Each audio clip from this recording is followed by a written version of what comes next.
Isaiah chapter 58 and verse 1. Cry aloud, spare not, lift up thy voice like a trumpet, and show my people their transgressions, and the house of Jacob their sins.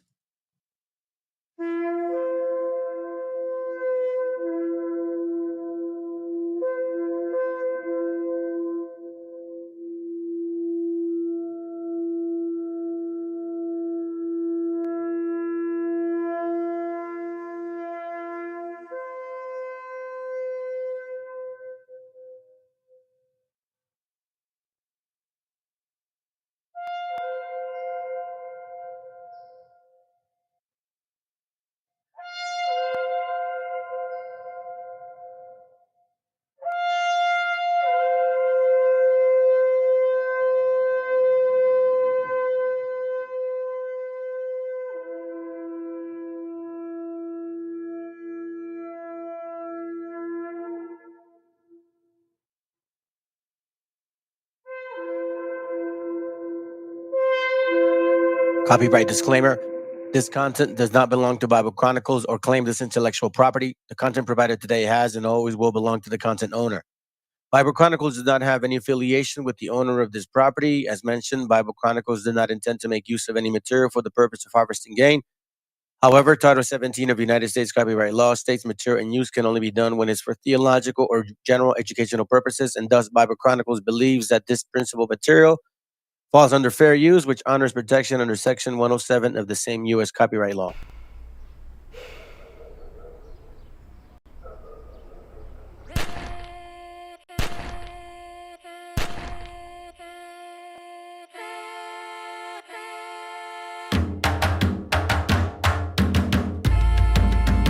Estamos aquí, oye, que estamos aquí.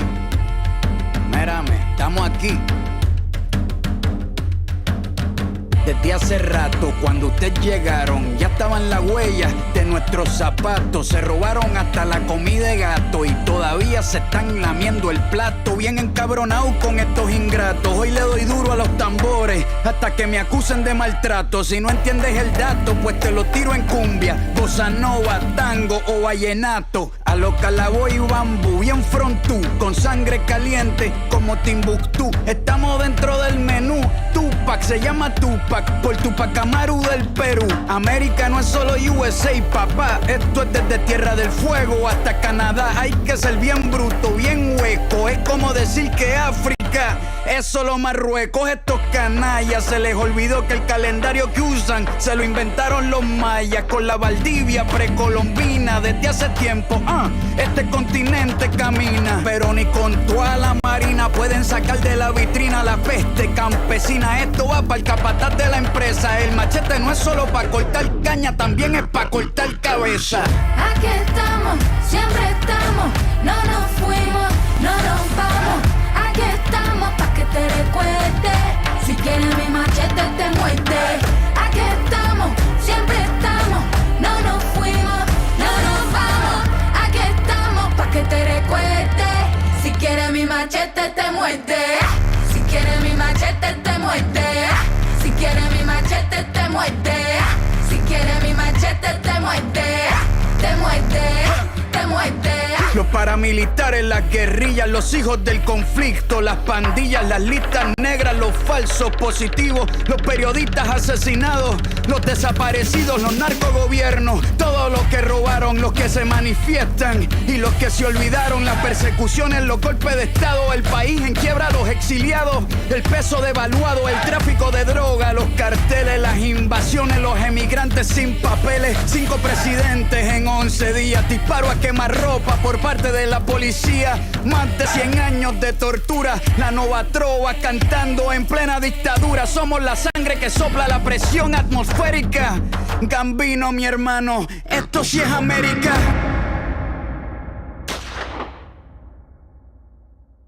Aquí estamos, siempre estamos, no nos fuimos, no nos vamos. Aquí estamos pa' que te recuerde. Si quieres mi machete te muerde. Aquí estamos, siempre estamos, no nos fuimos, no nos vamos. Aquí estamos pa' que te recuerde. Si quieres mi machete te muerde. Si quieres mi machete te muerde. Si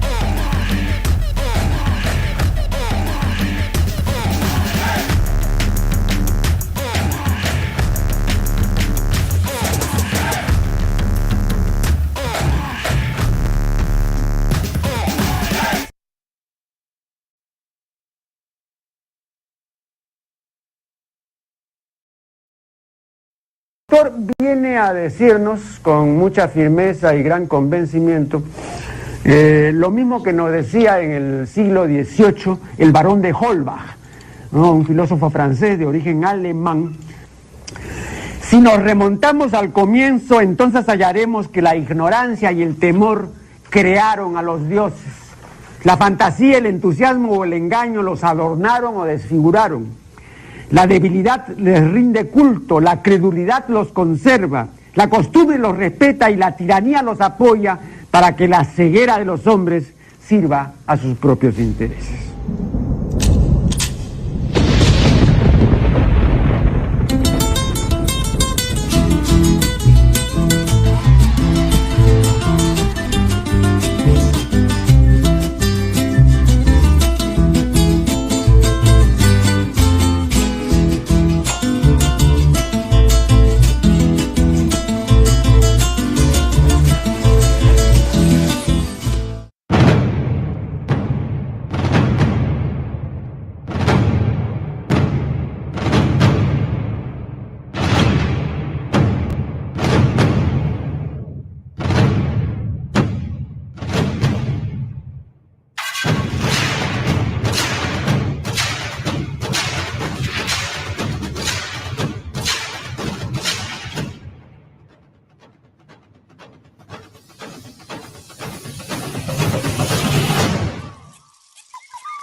One, two, three. Okay, yeah, it does work. Okay, cool.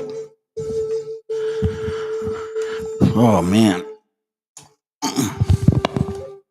sorry about all that sound, family. I'm using my kind of like a headset type of deal. Let me check this out the way. Yeah, I'm trying to use a headset because the microphones, I gotta fix it. So if it sounds a little awkward, let me know, fam. But good to have you here, real quick. Hold on. All right. So what do we got? What do we got? All right. What up, VTC? What up, brother, man? How you doing, bro? What up, Kuya? Good to have you, bro. Estudiante for life.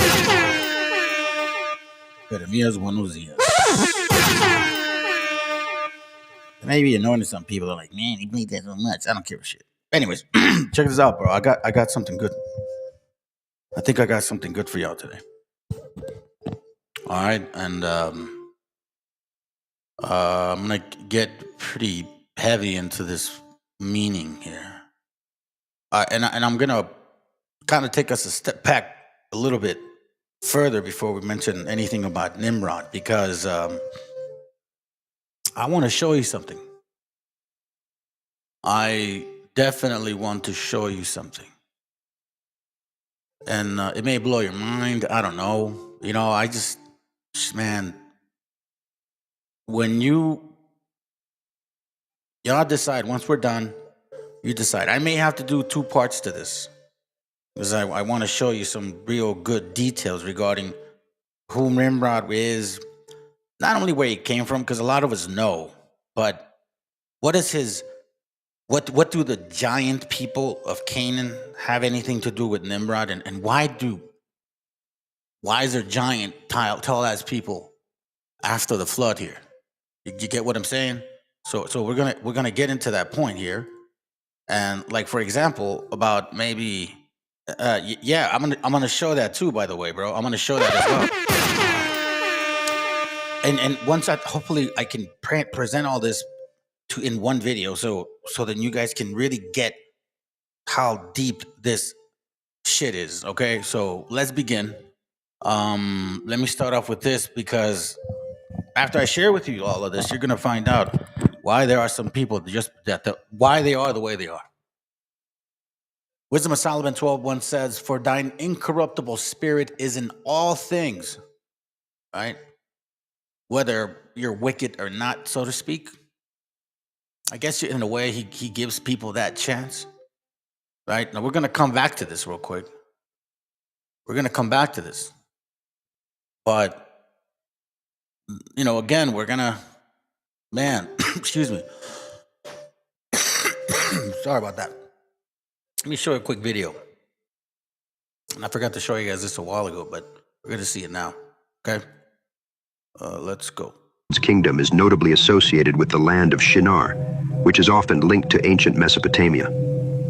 The cities he is said to have founded, such as Babylon and Nineveh, were significant centers of early civilization. One of the most famous stories associated with Nimrod is the construction of the Tower of Babel. While Nimrod is not explicitly named in the Tower of Babel narrative, Genesis 11:1-9, Jewish tradition and extra-biblical sources often connect him to this event. The story goes that humanity, speaking a single language, sought to build a tower reaching the heavens to make a name for themselves and avoid being scattered across the earth. The Anunnaki, displeased with their pride and ambition, confused their language, causing them to stop building and scatter. In various Jewish, Christian, and Islamic traditions, Nimrod is depicted as a rebellious and tyrannical figure who defied God. Some Jewish legends portray him as the king who opposed Abraham and even threw him into a fiery furnace for refusing to worship idols, a story with similarities to the biblical account of Shadrach, Meshach, and Abednego. In Islamic tradition, Nimrod is often identified with the ruler who opposed the prophet Abraham. According to Islamic legend, Nimrod claimed divinity and sought to challenge Allah. When Ibrahim called on Nimrod to recognize the true God, Nimrod responded by attempting to demonstrate his power, such as by building a tower to reach the heavens. For the Babylonians, the name Babel meant gate of the gods. It is generally believed that it was given this name since it was the seat of the pagan cult of Baal worship. It was there that the tower was built to honor the pagan pantheon and to challenge the authority of the living God. Cush was the father of Nimrod, who became a mighty warrior on the earth. He was a mighty hunter before the Lord. That is why it is said, like Nimrod, a mighty hunter before the Lord. The first centers of his kingdom were Babylon, Uruk, Akkad, and Calneh in Shinar. From that land he went to Assyria, where he built Nineveh, Rehoboth-ir, Calah, and Resen, which is between Nineveh and Calah, which is the great city. Genesis 10, verses 8-12. According to some researchers, the Tower of Babel was an attempt by humanity to build a spaceport, a launch facility designed to reconnect with the Anunnaki, the advanced extraterrestrial beings who had once inhabited Earth. This idea suggests that the Anunnaki, often depicted as gods in ancient Mesopotamian texts, had left Earth, possibly returning to their home planet, Nibiru. The tower, therefore, was humanity's ambitious project to reach the heavens and re-establish contact with their celestial benefactors. Nimrod, the great-grandson of Noah, was a central figure in this grand endeavor. Nimrod was not only a powerful ruler, but also a Nephilim hybrid, a being with both human and divine, Anunnaki ancestry. His extraordinary abilities and ambition drove him to spearhead the construction of the Tower of Babel. Nimrod's goal was to create a direct link to the Anunnaki, harnessing advanced technologies that had been passed down from these ancient visitors. The construction of the Tower of Babel, however, provoked the wrath of Enlil, one of the leading figures among the Anunnaki. Enlil, concerned about humanity's growing independence and technological advancements, saw the tower as a threat. He perceived it as an attempt by humans to gain access to the same cosmic power and knowledge that the Anunnaki possessed. In response, At that point, all right, so at that point, it kind of goes, I mean, there's a lot that they say that I don't agree with, right? So, but there is some information in there that I thought, how interesting, because it almost seems like that, I mean, they could, pick and choose the information and mash it into something else. But so I'm going to, kind of give you guys a better understanding, I guess you could say, of all this here because it's gonna get interesting, fam. All right, so let me simplify it here. We'll start here, okay? And follow me, fam. Follow me real quick. I'm gonna make easy reading translations so you guys don't lose where I'm going. Okay? Now, you guys all know that in Genesis 1. No, hold on. Let me take the pause real quick. As I was doing this, I guess, taking my notes to do this, session with y'all. I'm like, what drove Nimrod to be that way? Right? And why was he mighty? What was so big about this guy? And we hear about Babylon being recreated again. So it's like, why? What kind of spirit was he? So I dug a little bit into who this guy kind of is, and I'm going to present to you where the spirit comes from, and that's why and you guys decide what I'm saying. You guys decide who these people are, because my job is to expose them, and I'm going to show you some historical documentation that actually says that they run from Joshua. You know what I'm saying? So check this out. In Genesis 1, right? We know that God created the world. Okay. Now, I was never in this notion of anything else but like chapter 1, 2, 3, 4, 5, Adam and Eve, yada, yada, yada, right? But let's backtrack a bit. Some brothers that I talk to every now and then have mentioned this concept of the pre-Adamites, right? Pre-Adamites, right? Sound like pre-Adamites. I guess you can see what I'm saying, but it didn't really make sense as to why that it was even like, why? What was the point of that? Like, what was the point of God creating these people prior to Adam? So check it. So follow me with that, okay? So Genesis 1:20, we'll say 26 says, then God said, now we will make human beings, regardless of we or I'm not interested in that. Check this out. Now we will make human beings. They will be like us and resemble us.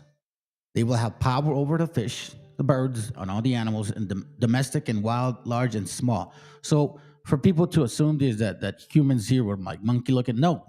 There's a difference here, understanding, okay? However, let's keep going. And God created human beings, making them to be like himself. He created them male and female, blessed them, and said, have many children, so that your descendants will live all over the earth and bring it under their control. I am putting you in charge of the fish, the birds, and all the wild animals, and I have provided all kinds of grain and all kinds of fruit for you to eat. But for all the wild animals and for all the birds, I have provided grass and leafy plants for food, and it was done, okay? You follow? So there you go. That's the so-called creation of human beings. Here we see that he says, go and, go do your thing, right? Makes humans, right? And go do your thing. He created them male and female, blessed them and said, have many children, so that your descendants will have all over the earth and bring them under control. So now, in this case, did God put any of these people to sleep, or God's, however you want to say it, and take these women out of their ribs? No, he did not. Okay, so let's take that. So now let's move on. Chapter 2 talks about now the creation of man and woman. But hold on a second. I thought that happened here. Okay, so follow me. So here's where I'm going to prove, I think, that there is a difference. And I'm going to show you, okay? Definitely excuse me, but it's crazy, fam. So now we're seeing here the creation of man and woman. How do I know this? Because in this chapter, God breathes. Genesis 2:7. Then the Lord God took soil from the ground and formed a man out of it. You see, a man. He breathed life-giving breath into his nostrils, and the man began to live. Okay, so you see that right there. And then he planted him in the Garden of Eden. So that's just me summarizing that. So here we see that. All right. Okay. So now we see, verse 7. Let's continue. Verse 8, 9, 10, all that stuff. Right. And then it says, Genesis 2:16, he told him, you may eat the fruit of any tree in the garden except the tree that gives. I'm sorry, let me go back. Hold on. Let me go back. Let's see where we at. And see and cut kind of trees in the middle of the stirred and seed and water, and then the first vision. Okay, so he tells here at this point, then God placed a man in the Garden of Eden to cultivate it and guard it. Genesis 15. He told him, you may eat the fruit of any tree in the garden except the tree that gives knowledge of what is good and what is bad. You must not eat of that tree. If you do, you will die the same day. Okay? So now, you see this here? So now at this moment, you keep going forward, and now it's like, okay, so hold on a second. So God is like, yo, this guy's alone. Let me give him a woman. Now, he doesn't say the same thing in Genesis 21, 27, and all that stuff. No. He puts this man to sleep and takes this woman out of his rib to have companionship, right? Because, obviously it's normal, man. Human beings cannot be alone, bro. It's bad for people to be alone. You need to be around people. So he formed a woman, Genesis 2:22, out of the rib and brought her to him, right? So now we see that, right? So let's continue. Hold on. Okay, chapter 3. Now here's the fall, right? Here then God says, okay, so now you're going to have babies, right? And what did he say to Adam? You're going to have to work the land.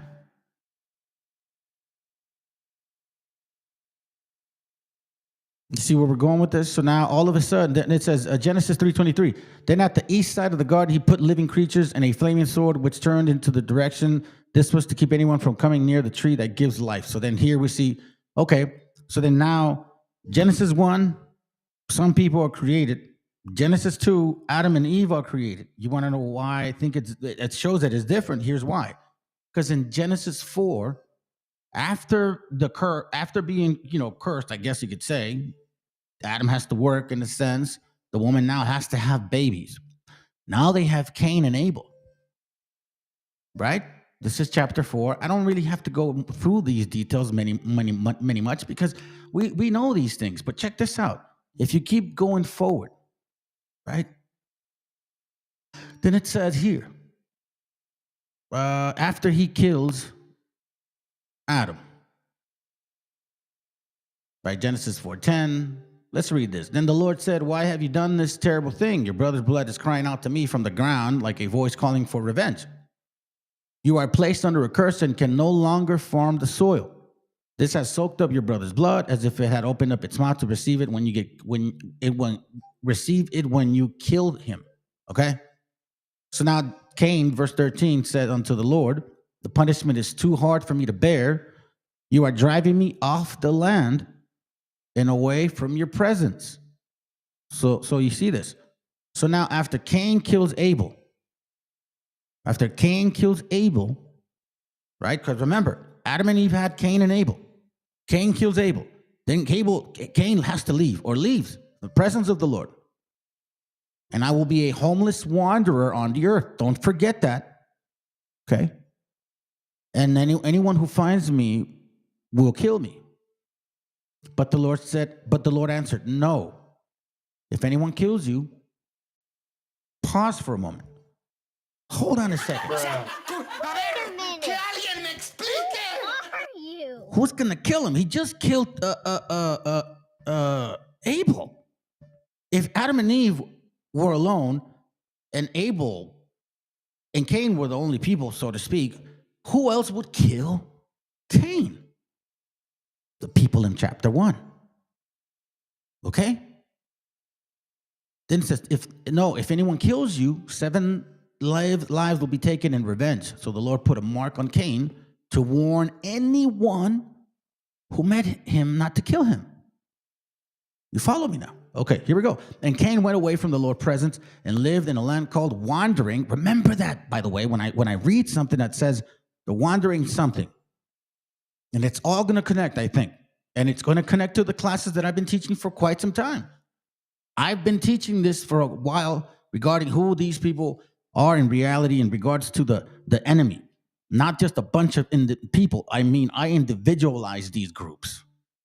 And I'm going to prove that today, I hope, and continue to prove it. Then it says, okay, now here's the catch here. Not the catch, but here's where it gets interesting. And Cain went away from the presence and lived in a land called Wandering, quote unquote, which is east of Eden. Okay, Eden. Okay, now check this. Cain and his wife had a son and named him Enoch. Pause for a moment. His wife. What woman is that? Is that out of Adam and Eve? No.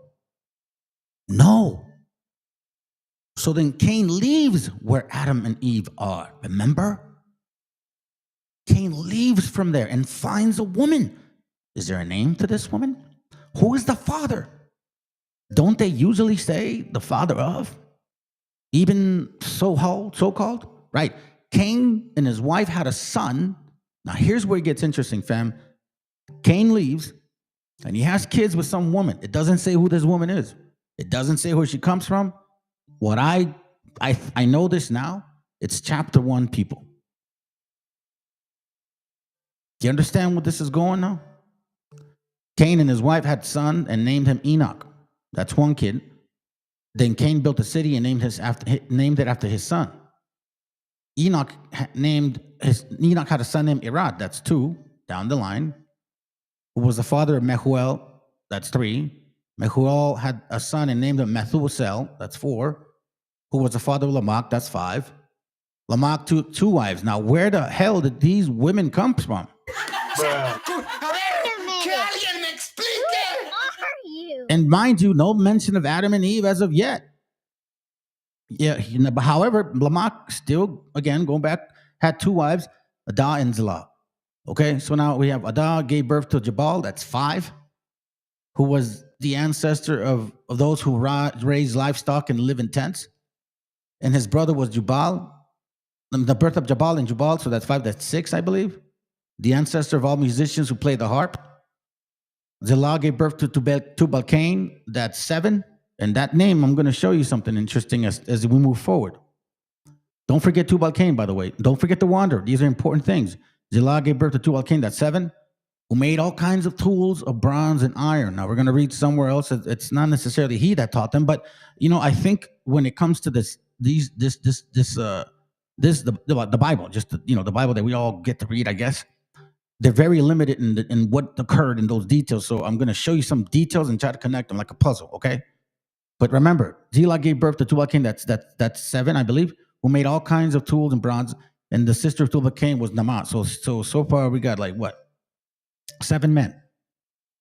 Lamech said to his wives, now watch this. This is interesting. Tubal-Cain teaches him the ability to make bronze and iron. The next verse, Lamech tells his wives, hey, I just killed a guy because he struck me. What?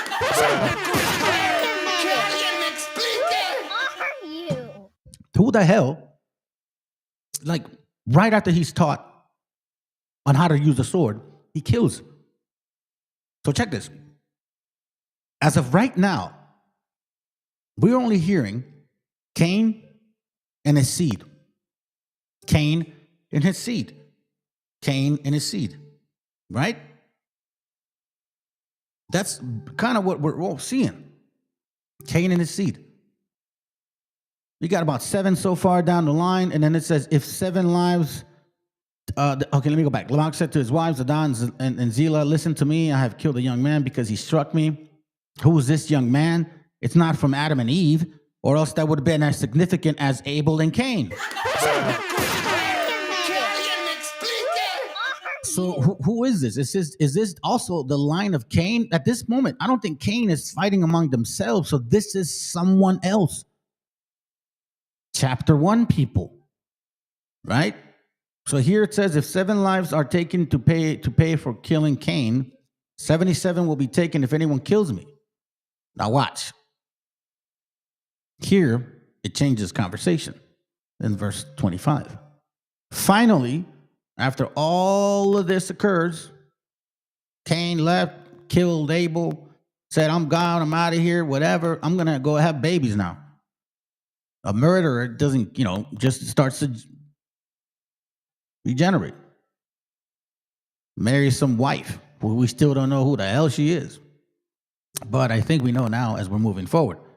So then it says in verse 25, Adam and his wife had another son. She said, God has given me a son to replace Abel, who Cain killed. So she named him Seth. Seth had a son who he named Enosh. It was then that people began using the Lord's name in worship. You see this right here.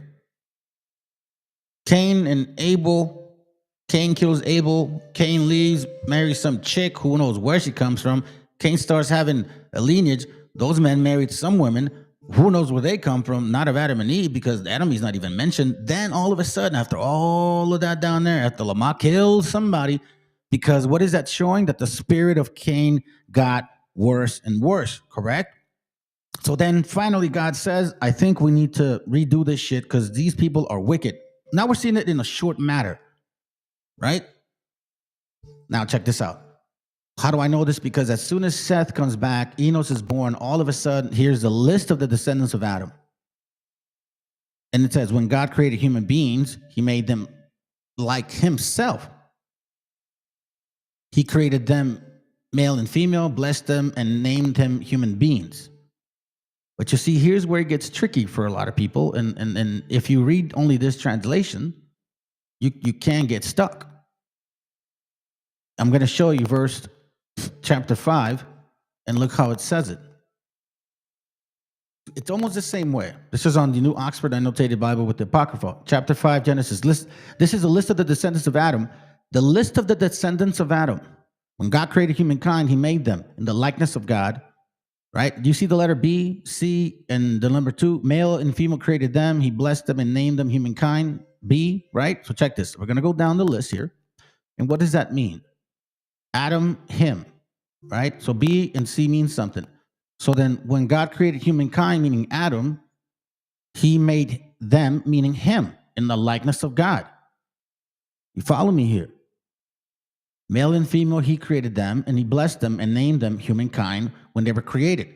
So then he says here, when Adam had lived 130 years, he became the father of a son in his likeness, according to his image, and named him. Here, let me make it bigger.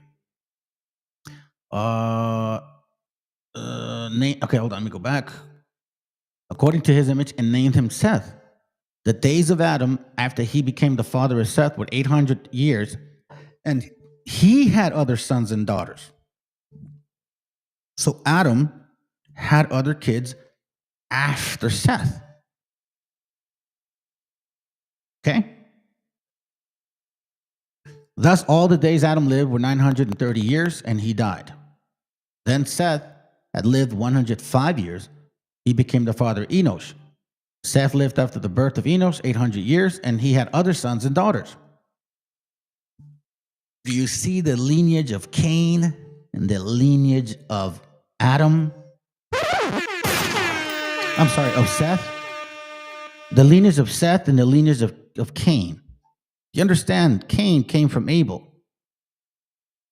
I'm sorry, my bad. Let me reply. Cain came from Adam. Okay?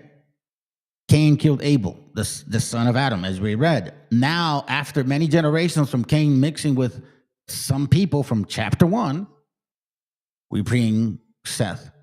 And now we're seeing the lineage of Seth, right? So let's kind of not skip a little bit. Let's speed it up a little bit, because I think we're getting to this point here. So now we see chapter 6, the corruption.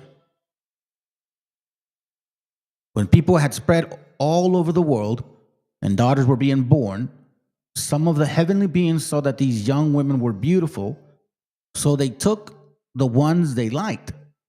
Now, let's backtrack a little bit. We see the descendants of Noah, right? Okay? We also know that in chapter 4, in a way, it's the descendants of Cain. Right? And then after that, we see the fall of man. Right? Some angels coming. And then Noah's talking about the flood. Now, this is the story of Noah, and he had 3 sons, Shem, Ham, and Japheth. So we're actually seeing something slightly different here. Now, when you look at chapter 6, the corruption, let's now explore Enoch, chapter 10. In Enoch, chapter 10, we see how these angels, right, came down, and that's actually naming them, specifically one.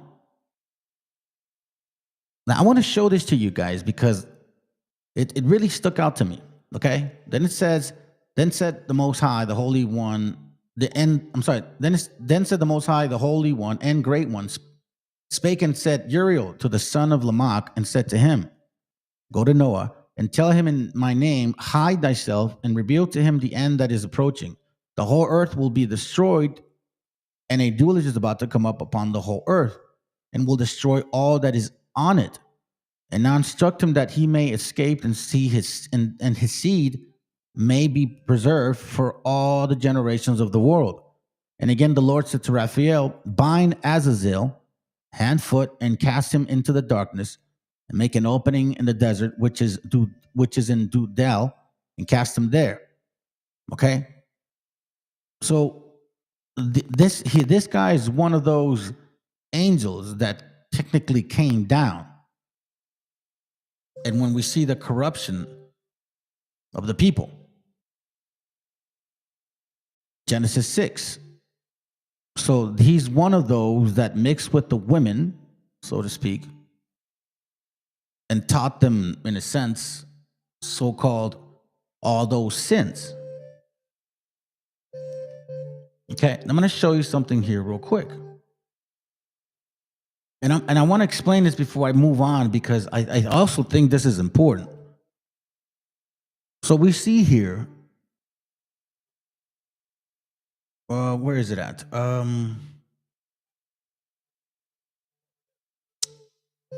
Here, let me show you this real quick. You see the name. Let me go back. I think this is important, fam. This name here, right? Bind Azazel. So he's one of those angels. He's basically one of those angels, family. Okay? Let me see if I can actually jump to it here.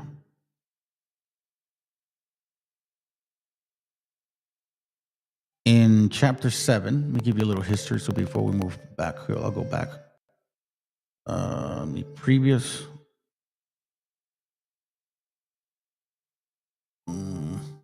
Previous. Chapter 8. Check this in chapter 7.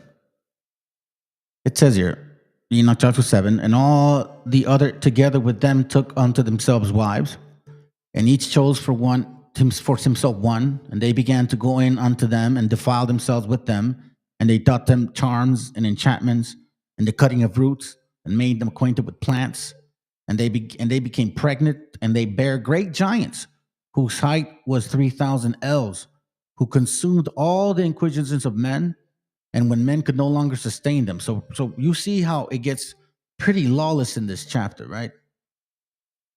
Yeah, let me just continue it. Who consumed all the inquisitions of men, and when men could no longer sustain them, the giants turned against them and devoured mankind, and they began to sin against birds, beasts, and reptiles, and fish, and to devour one another's flesh and drink the blood. Then the earth laid accusation against the lawless ones. So here we see an extension of chapter 6. When the people, Genesis 6:1, when the people had spread over all the world, and the daughters were being born, some of the heavenly beings saw that these young women were beautiful. So they took the ones they liked. Then the Lord said, I will not allow people to live forever. They are mortal, for now they will live no longer than 120 years. In those days, even later, there were giants on the earth who were descendants of human women, the heavenly beings, and they were the greatest heroes, famous men of long ago. Now, these giants, we've read this before. Like this is nothing new. So now check this out.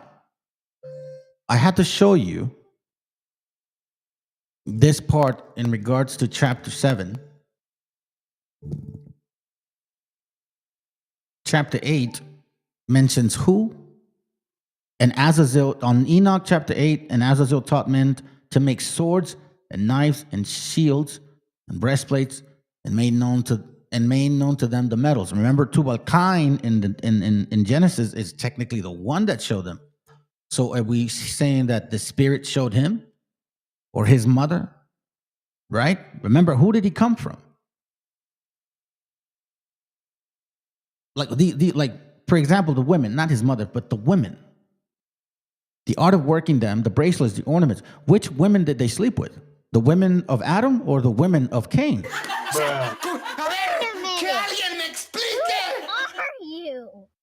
So we see here that now in the mixture, chapter 6 in Genesis, here we see that the art of working them, the bracelets, ornaments, and the use of antimony, and the beautifying of the eyelids, and all the kinds of costly stones, and all coloring tinctures. And there arose much godliness, and they committed fornication, and they were led astray and became corrupt in all their ways. Semchasa taught enchantments and root cutting, Armorus, the resolving of enchantments. You guys can actually read the actual continuance, but what is this name? Zazel. So we see that these are spirits that actually taught, I guess, everything that God did not want us to learn, because as soon as Tubal-Cain taught them iron, so to speak, in Genesis, what did his father Lamech do? He killed somebody. Now here's where it gets even more interesting, family, which is why, man, this is why it gets deep. So you guys ever read Leviticus chapter 16, verse 8? It says, and Aaron shall cast lots upon the whole 2 goats, and 1 lot for the Lord, and the other lot for the scapegoat. Okay? So now check this out. I was thinking, because remember, I'm looking at Nimrod. What the hell is Nimrod? Why is he the way he is? And who does he come from? And who, I'm telling you, I'm trying to look at his roots. And these are the things that I found. Leviticus 16:8 talks about an scapegoat.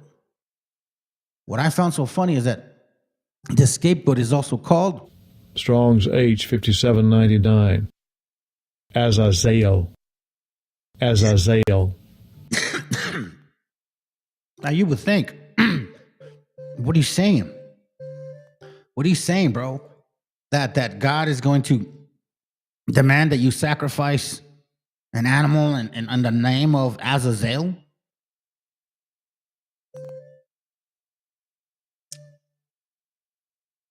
It almost seems as if it's kind of like an enactment of what you've learned from this spirit. It almost seems like the creator specifically hates this one. Because when you look at, just the history of the 2 scapegoats, let's read it again. And the scapegoat is called Azazel. Now, Azazel in Enoch is basically the demon or spirit or fallen angel that taught men to make swords and knives and shields. If you guys seen the movie Noah, you see Tubal-Cain, all those people, like basically that. They just started warring with each other. Now, and remember, keep in mind that as the seed of Cain continued, Tubal-Cain had tools. All of a sudden, he taught people how to kill. He taught Lamech how to kill. And I don't believe that is the lineage of Adam, based on what I'm seeing. And again, I want to point this out because this is extremely important when it comes to the lineage of Enoch and the spirit that he deals with. Right? So in Leviticus 16, we now see that the scapegoat, right, is an enactment of making sure that spirit remembers everything he taught the people. It almost seems like it. Strong's H 57. Look. Strong's H 5799. Azazel. Entire removal. Azazel. Entire removal. So the scapegoat, one is to the Lord, and the other one to the wilderness. Let that scapegoat go into the wilderness. The entire removal, right? Now they want to say the lamb stuff. Refers to the goat used for sacrifice for the sins of the people. Who taught them? Azazel. And that's why when you look at Nimrod, and that's why I showed this picture regarding this concept here. That's why when you see Baphomet, all of this stuff starts to kind of connect and continue.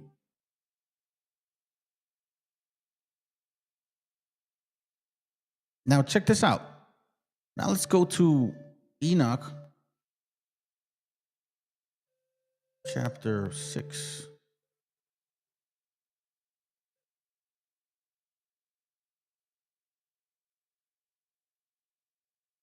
So we see here the oath of all the angels, right? Their leaders specifically. They made a mutual agreement. Semsem-Yah, who was their leader, said unto them, that's Enoch 6:3, I fear you will not indeed agree to do this deed, and I alone shall have to pay the penalty of the great sin. And they all answered him and said, let us all swear an oath and all bind ourselves by mutual imprecation, not to abandon this plan, but to do these things. So this is where we see rebelliousness. Cain rebelled. These spirits rebelled. All because of what? Lust, man. Anger. Like, how can you, I don't know, rebelliousness. And rebelliousness in the scriptures is basically witchcraft, man.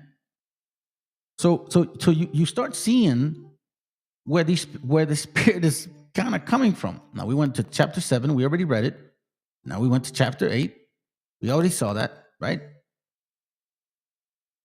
And check this out.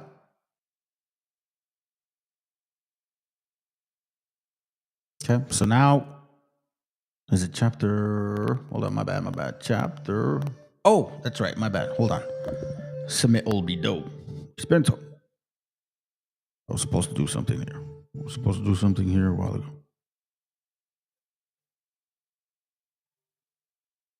Now I'm going to show you something interesting here.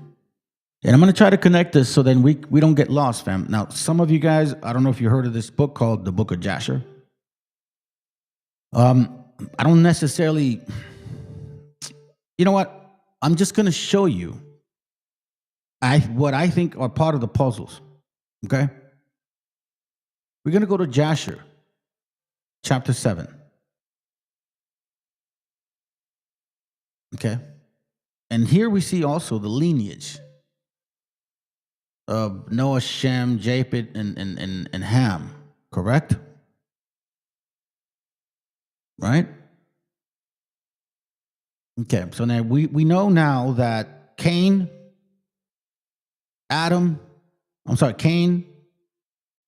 came from Adam. Seth came from Adam. Cain has a lineage. Seth also has a lineage.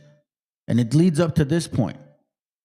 Now, we do see that the fall of man, the mixture of so-called angels or watchmen, whatever, however you want to see it, it did occur. But from what I'm noticing, it didn't necessarily occur with the seed of Seth. Do you understand what I mean? It seems like it came through the seed of Cain.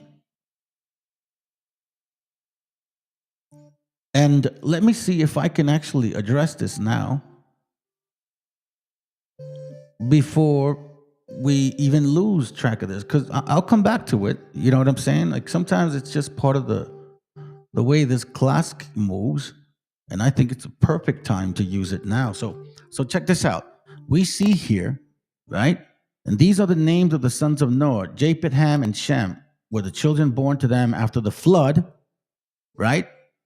That's why and I'm skipping the flood part because we all know that. So who did God drown? When you guys watch the movie of Noah, you'll now get an idea of who he drowned. The majority of these people by this time already were dominated by the Canaanites. Not the Canaanite, the Canaanite. Watch. Why do I know this?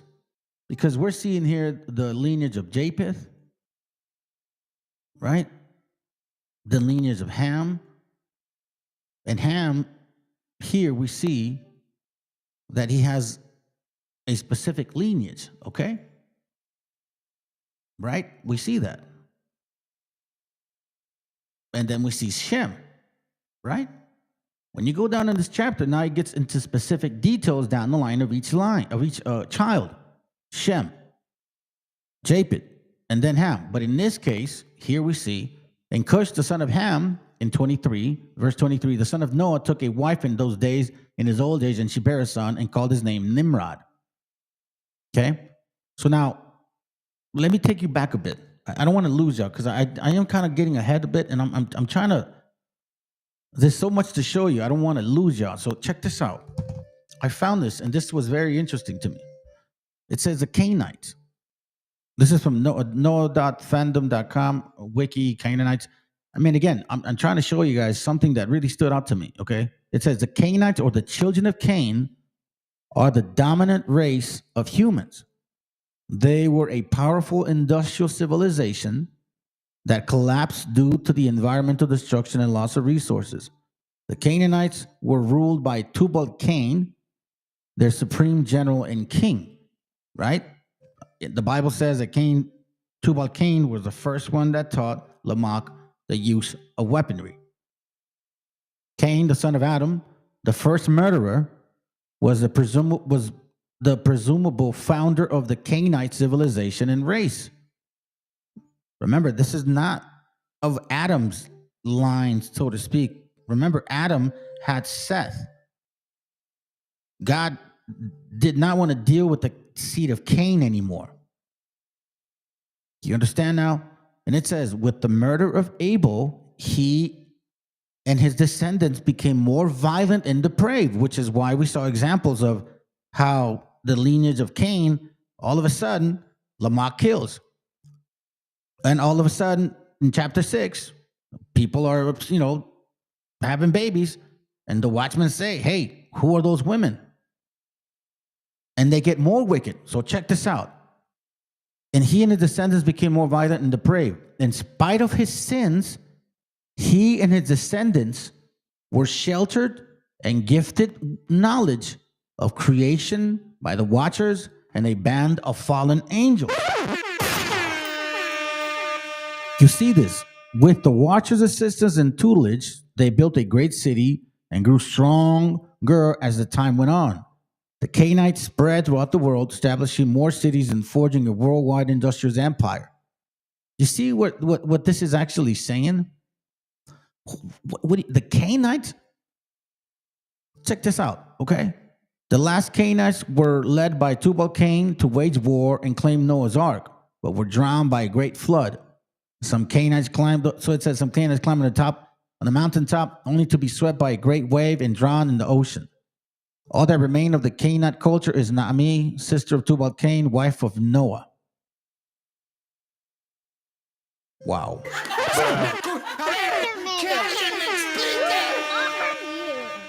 Sister of Tubal-Cain, wife of Noah. You see that now? All that remained of the Canaanite culture is Naomi, the sister of Tubal-Cain, the wife of Noah.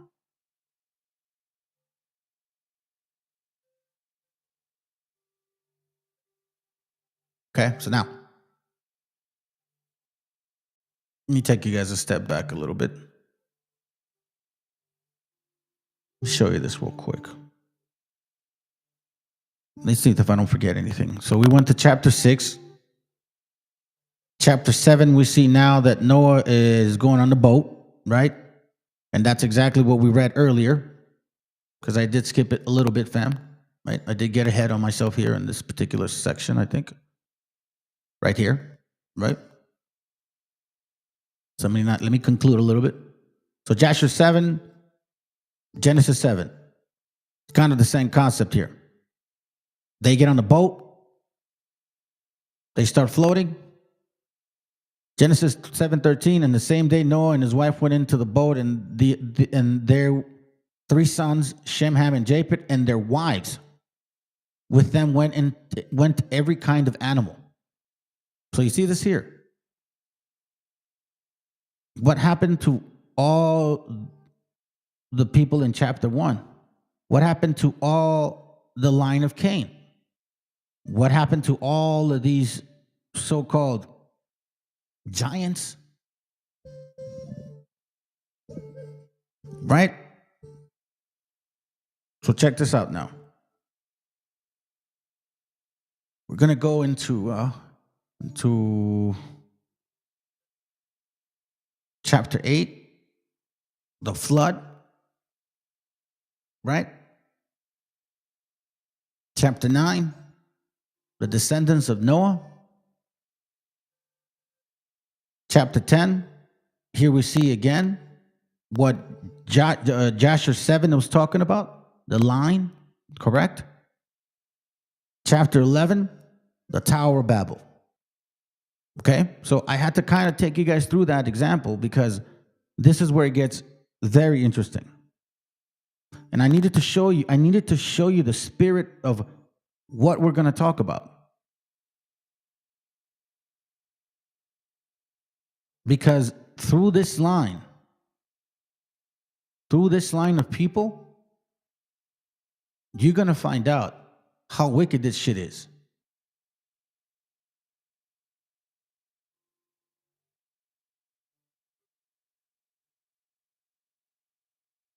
If you really think about this man here, Joshua 7:23, and Cush, the son of Ham, the son of Noah, took a wife in those days in his old age. This is after the flood. And she bare a son and called his name Nimrod. So, check this. At that time, the sons of man again began to rebel and transgress against God. Cain and Abel, boom. Tubal Cain and Lamech, boom. Now Seth comes in. Seth's line is doing his thing. All of a sudden, Cain's line is just corrupted. Then all of a sudden, these angels get corrupted too. Then they start mixing with them, specifically mostly them. We've read it before. Right? And then we're here now. And then all of a sudden, Ham, who is a son of Noah, who is also, from what we read, son of Naami, which is a descendant of Tubal Cain, which is a descendant of Cain. Through him, Noah, comes Nimrod. Once again, a rebellious spirit. At that time, the sons of men began again to rebel and transgress against God, and the child grew up, and the father loved him exceedingly, for he was a son of his old age. You see that? So Cush loved this guy. And watch this. And the garments of his skin, which God made for Adam and his wife, when they went out of the garden, were given to Cush. Now, if you guys watch the movie Noah, Tubal Cain has this like snake skin wrapped around him, and again, it gives him some power. This garment, I'm going to show you what it actually, that it does mean something to some of these people. And it says, for after the death of Adam and his wife, the garments were given to Enoch and the son of Jared. And when Enoch was taken up to God, he gave them to Methuselah, his son. And at the death of Methuselah, Noah took them and brought them to the ark, and they were with him until he went out of the ark. And then they're going out, Ham stole those garments. See that? From Noah his father, and took them and hid them from his brothers. And when Ham begat his firstborn Cush, he gave him the garments in secret. And they were with Cush many days. And Cush also concealed them from his son and brothers. And when Cush had begotten Nimrod, he gave those garments through his love for him. And Nimrod grew up, and when he was 20 years old, he put on those garments. And Nimrod became strong when he put on those garments, and God gave him might and strength, and he was a mighty hunter on the earth. Yea, he was a mighty hunter on the field. And he hunted the animals, and he built altars, and he offered up upon them the animals before the Lord. Then it says, and Nimrod strengthened himself, and he rose up from amongst his brethren, And he fought the battles of his brethren again against all their enemies round about. So then, enemies? What enemies? They created enemies.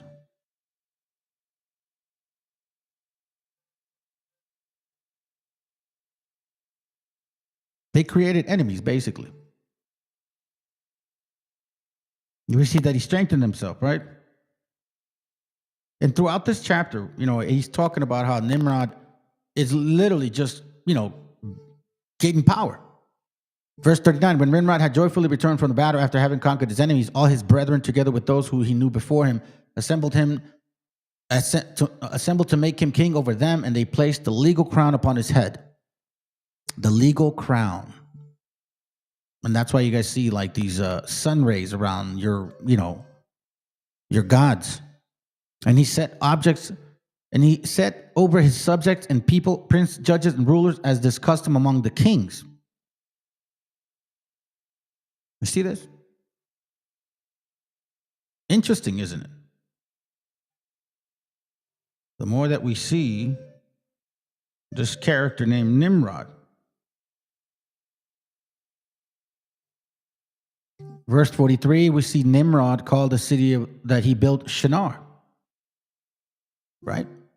And Nimrod dwelt in Shinar, and he reigned securely, and he fought with his enemies, and he subdued them, and he prospered in all his battles, and his kingdoms became very great. Right? And all nations and tongues heard of his fame, and they gathered themselves to him, and they bowed down to the earth, and brought him offerings. And he became their Lord and King, and they all dwelled with him in the city at Shinar. And Nimrod reigned in the earth over all the sons of Noah, and they were all under his power and counsel. You see what's going on here? We see that this man Nimrod was very, very powerful. The Bible just kind of mentions him like, he was mighty. When you read Jasher, you understand how powerful this guy was. Now, what made him so powerful? Was it the garments? Was it the garments necessarily? Let me show you something, family. And this is from, hold on a second here. This is from Septuagint. Okay, we're gonna read what the Septuagint says who Nimrod was. Okay.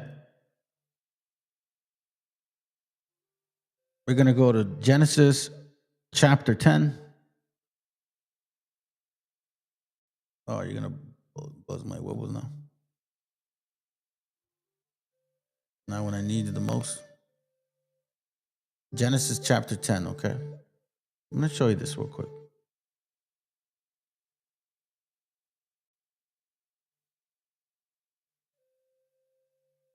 Let me see. It's over. Hold on. Oh, no, I passed it. My bad, family. No, this is 9. No, I'm behind. Okay, here goes. Genesis chapter 10, verse 8. Watch this.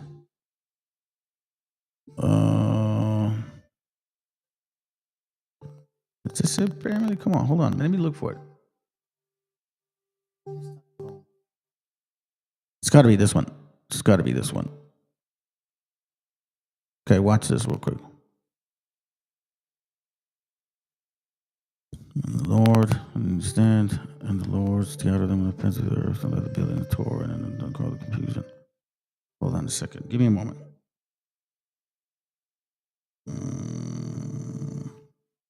Am I in chapter 10? Let me see if I have to go back a little bit, fam. Give me a moment. Just be patient with me, okay? Just real quick. We're going to get this right.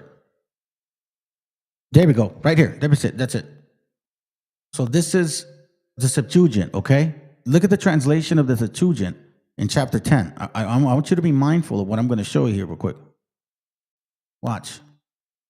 Septuagint, chapter 10, verse 8. What does it say about Cush? So I'm like, why is he so mighty and powerful? Well, watch this. And Cush begot Nimrod. He began to be a giant upon the earth. He was a giant hunter before the Lord God, Therefore, they say, as Nimrod, the giant hunter before the Lord. Do you see this right here? So in this translation, we see that Nimrod is a fucking giant.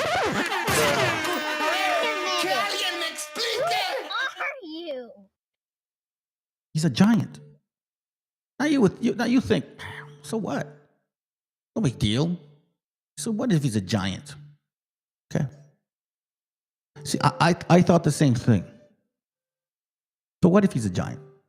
It's no big deal. So he's a fucking giant. So what? Watch this real quick though. On page 34 of the two Babylons, okay? Watch this. Page 34 on two Babylons. Okay? Now, you guys have read this before. Maybe some other people have showed you this, but they never show you these things. Maybe because it's not convenient. Here we see some information regarding Cush. Right? The seed of the prophet Cush on page 34.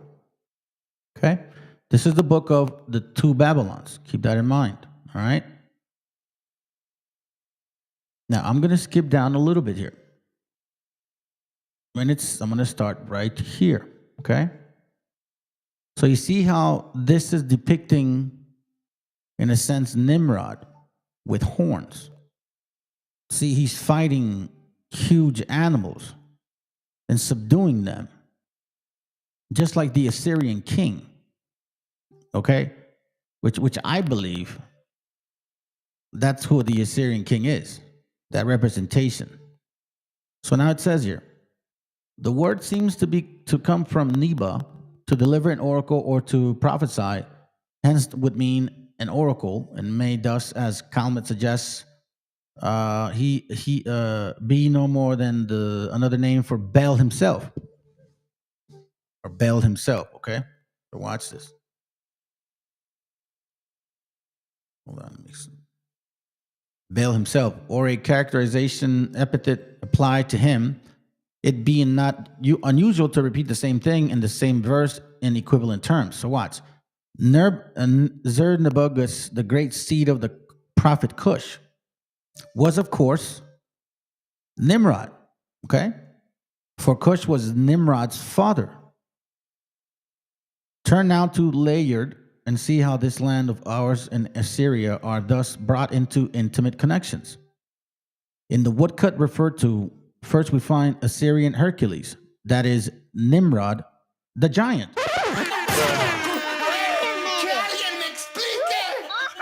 Nimrod, the giant. Nimrod, the giant. You see what we're dealing with? Nimrod, the giant, family. Gotta mark it. Can we mark it at least? Come on. Nimrod, the giant. Look at that. Then it says, and as he is called in the Septuagint version of the Genesis, without club, spear, or weapon of any kind, attacking a bull. Having overcome it, he set the bull's horns on his head. This is why I use this picture here, because this is technically the true image, so-called, of what Nimrod wanted to be looking like. This is what they looked at him like. He was a dark image in all sense of the word. Having overcome it, he set the bull's horn in his head, and a trophy of victory and a symbol of power, the horns of power. And thenceforth, the hero is represented not only with the horns or hoofs above, but from the middle downward. You see that? With the legs and cloven feet of the bull. Thus equipped, he is represented as turning next to encounter a lion. So you see here what he's talking about. Right? Representation of a bull. That's what Nimrod, apparently he was a representation of that. This is in all likelihood is intended to commemorate some of the events in life of him who first began to be mighty in the chase and in war, and who, according to all ancient traditions, was remarkable also for bodily power, as being the leader of the giants that rebelled against heaven. This is after the flood, fam. Now Nimrod, the son of Cush, was black. In other words, was a Negro.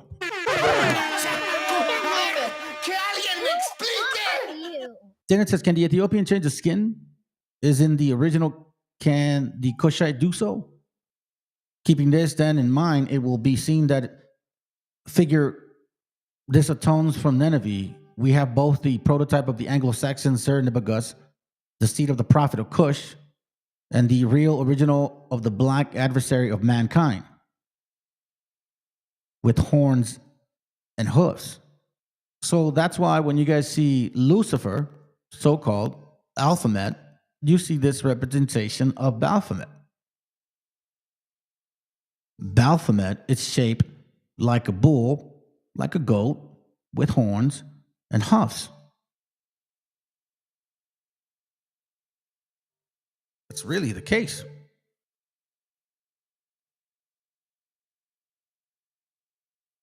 Give me a second. Let me see. That's really the case, family. Let me go there. Let me go here.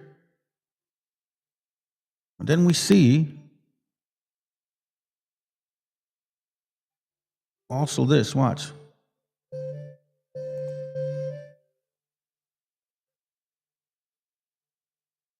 This racial character in both cases can. So now, you know me, fam. It says the Anglo-Saxon Zerbigus, right? So they're talking about a black malevolent type of beast. This Zer-Nibbagus was a black malevolent,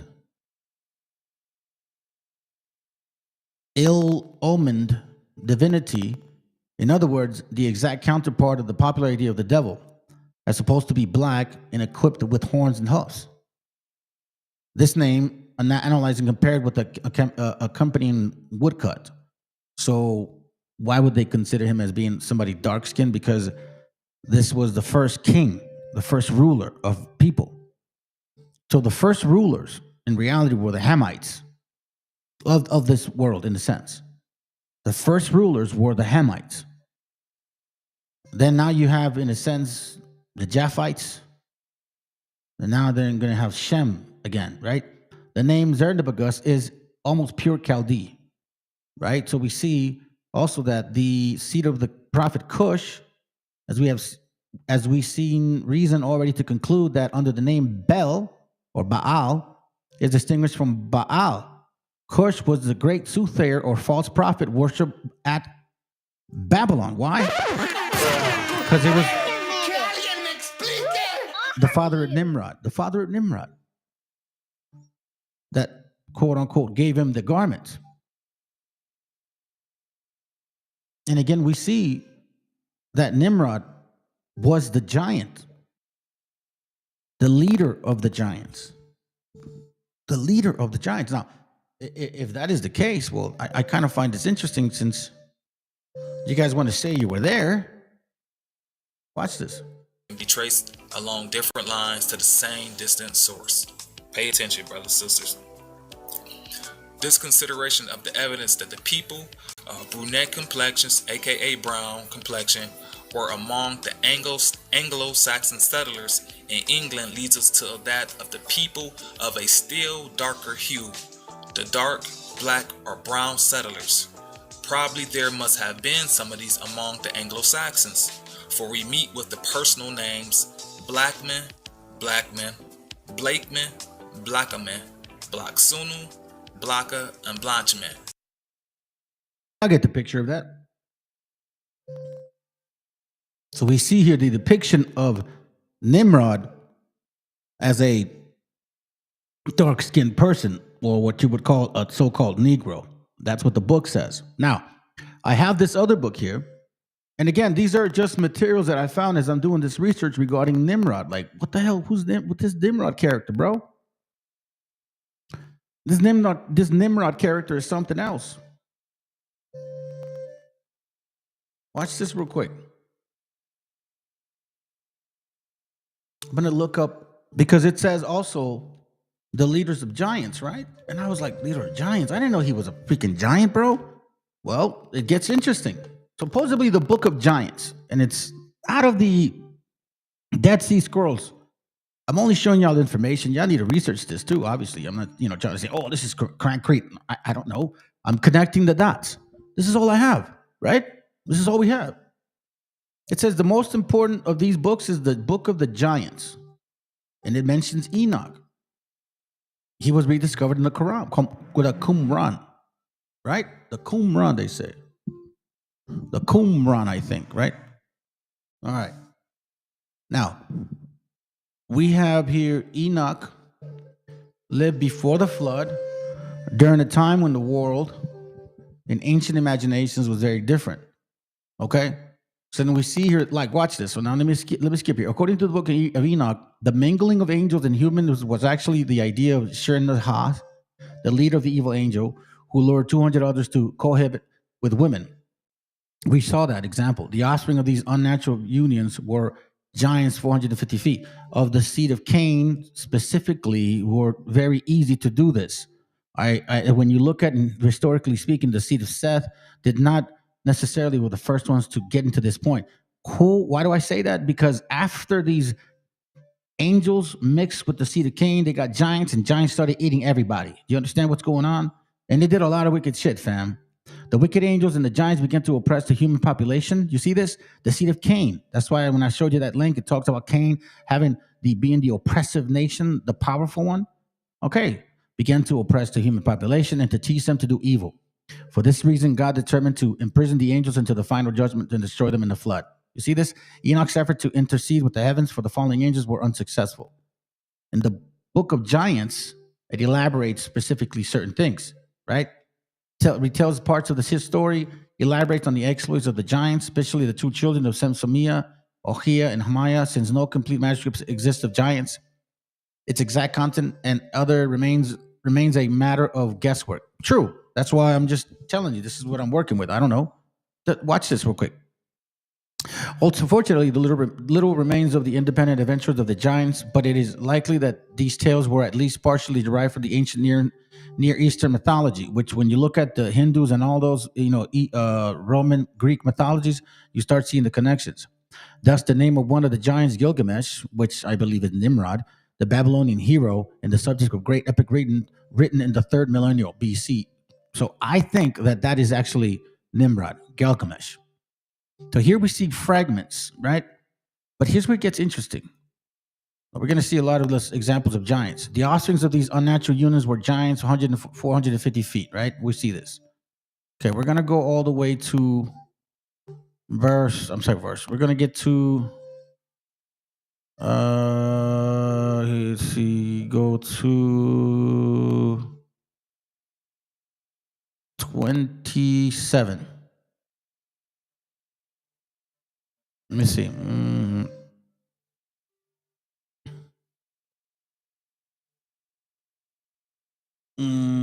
Here goes right here. Watch this real quick. Who were these giants, fam? I tripped out when I saw this. Okay. It says here that they found, let's see, Enoch, the noted scribes. It says here, hold on, give me a second. Let me not lose myself either. Is this it? Hold on, is this the link? Let me see. Hold on, family. Is this the link? Oh, I'm sorry. I think I gave you guys the wrong link. Hold on. Let me see if it's the right link. Give me a second. Let me go back. Let's see. Hold on. Hold on. The 6Q. No, it is the same one. Why is it not pulling up the information that I'm looking for? Give me a second.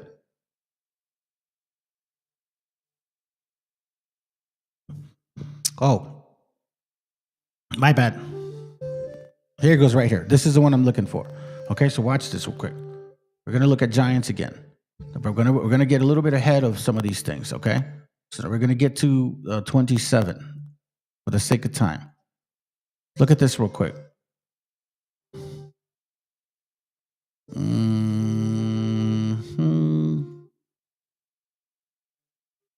Here we see. Hold on. Bear with me. Hold on. Okay, Manny, right there. Transgressions. The book of Enoch. Giants are killed. But there's another one I'm looking for. Hold on. Is it here? Oh, come on, bro. This is nuts. Oh, hold on a second. Let me do this right, fam. I know I have the right information here. Hold on. Yes, I remember that. Give me a second. There's a section here where we see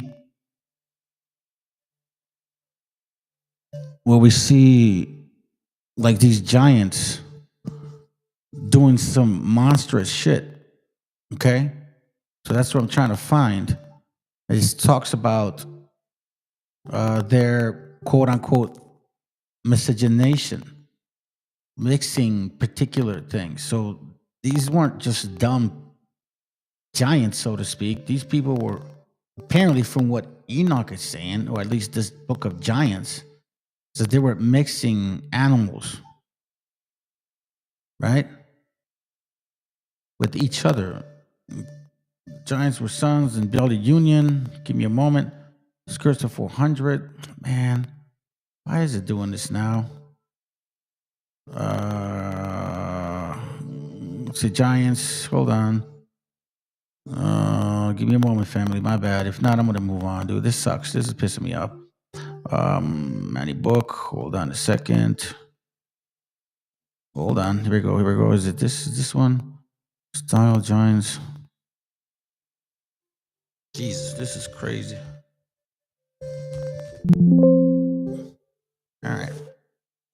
Give me a moment. Hold on. Let me go back here. What am I doing wrong? Okay, I got that. All right. Well, matter of fact, you know what? Might as well just move on. Might as well move on. So now let me show you this real quick, family.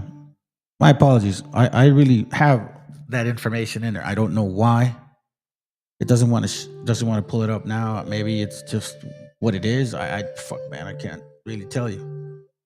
I don't get it. I had that info here. I had it here. It was all like set up for it. Man. I'm a little disappointed on that, family. But anyway, let's continue. Okay, so let me continue. Now this is oh, sorry, my bad. Let me go back.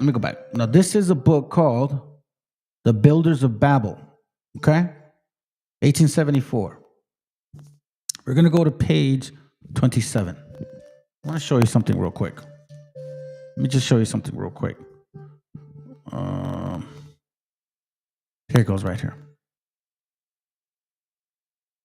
So here we see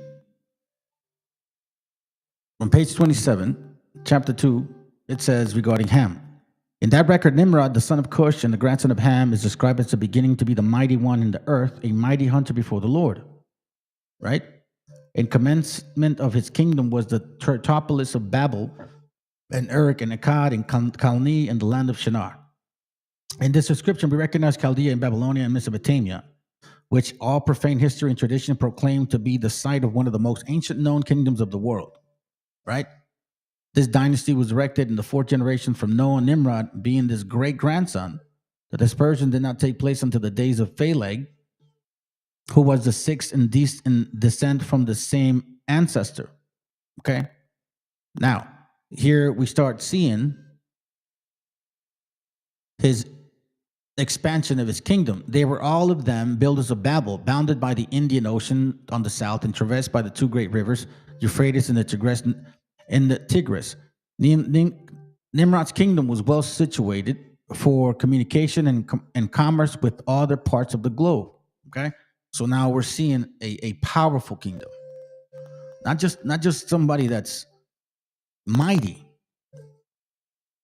We're talking about a powerful nation. They have discovered, among others, the cities of Babylon, the Warka of Akkad, the Nefer, which are undoubtedly the Babel, Erech, the Akkad, the Kolna, named in Genesis at the beginning.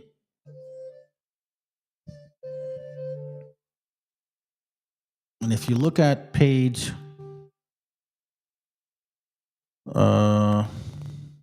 is it this one? Oh, hold on. Let me do this. I'm gonna do this here real quick. Now we're gonna look at some of these some giants real quick. Put this up here.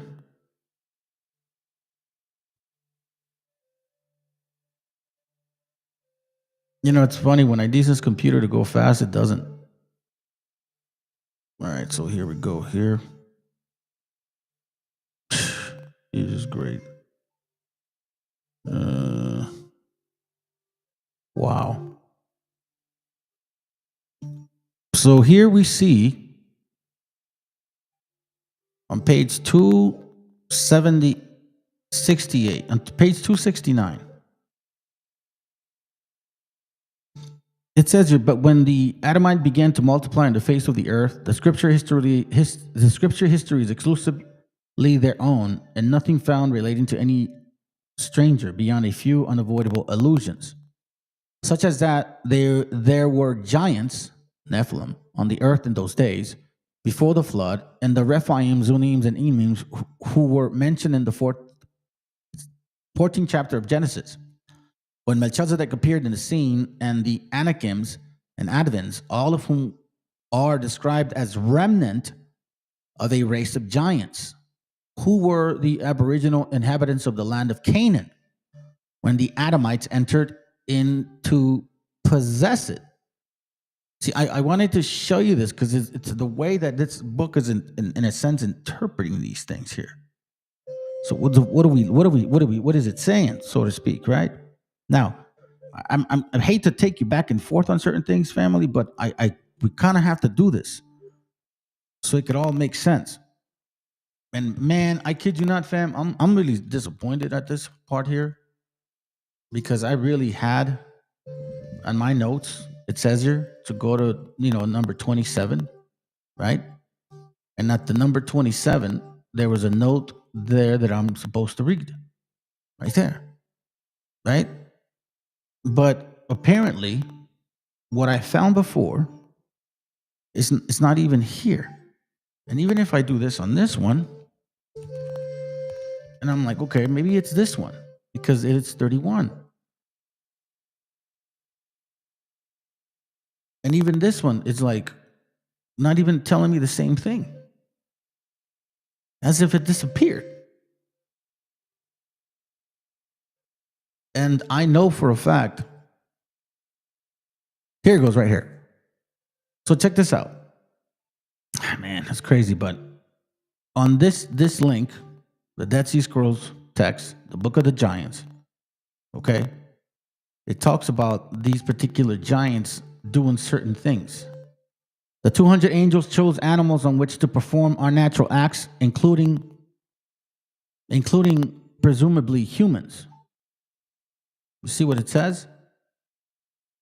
In Frag 6, it says 200 donkeys, 200 asses, 200 rams, 200 goats, 200 beasts of the field, every animal, every bird, blank, blank, blank, for miscegenation.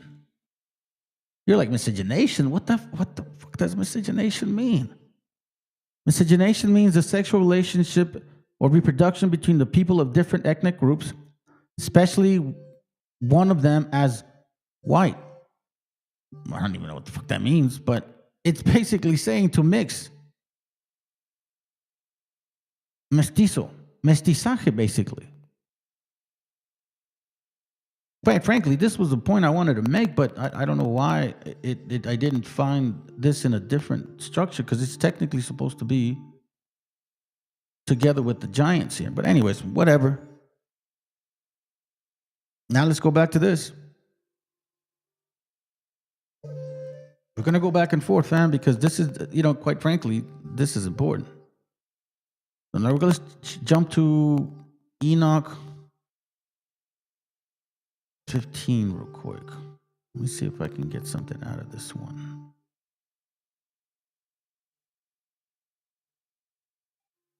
Okay, let me see. The evil spirits, we got that in place. The book of the giants, we got that in place. We took care of that. Okay. We took care of that. No, that's right. My bad. What a dummy, dude. My bad, family. Sorry. There's a lot, man. There's a lot. I'm trying to work with a lot here. Okay, so let me go back to chapter 7. And if you guys recall this concept of the garment, right? Remember the garment that Cush took and gave to Ham and gave to Nimrod? Do you remember all that, right? I hope you do. Watch this real quick. This is from Sacred Mysteries Among the Mayas and Quiches. Look how it depicts Nimrod. On page 86, it mentions this specific thing. It says, the skin of a leopard was worn as a mantle over the ceremonial dress of his priest. Besides, when represented as king of the Amanti of the West, the symbol of Osiris was always a crouching leopard with an open eye over it. See? Crouching leopard with an eye. We must not lose sight of the fact that the leopard skin worn by Nimrod and Bacchus was a sacred appendage to the mysteries. It was used in the Eleusinian as well as in the Egyptian mysteries, instituted in honor of Osiris. It is mentioned in the early speculations by the Brahmins on the meaning of their sacrificial prayer, whatever that is, and is used as Angishtoma, the initiation rites of the Soma mystery. When the neophyte is to be born again, he is covered with a leopard skin, out of which he emerges as from his mother's womb. A leopard skin is worn by the African warriors who are so fortunate as to possess one as a charm to render them invulnerable to spears, according to the French traveler Paulo de Caillo. You see this right here. So this garment that Nimrod talked about is not something to overlook. It definitely means something. Here, when we see Jewish Encyclopedia, we have the son of Cush, the grandson of Ham. His name has become proverbial as a mighty hunter. His kingdom comprised of Babel, all these lands. We already know this, okay? We already know this, but remember, keep in mind that Nimrod is the prototype of a rebellious people. His name being interpreted as he who made all the people rebellious against God. Now we're starting to see why it means the seed of Cain. The seed of Cain. The seed of Cain. For you that subscribe to the New Testament, you should know now, at least it would make sense to you, right? When you hear this in the New Testament. It was faith, Hebrews 11:4, it was faith that made Abel offer to God a better sacrifice than Cain. 1 John 3:12, we must not be like Cain. He belonged to the evil one and murdered his own brother, Abel. He belonged to the evil one. Evil one. Right?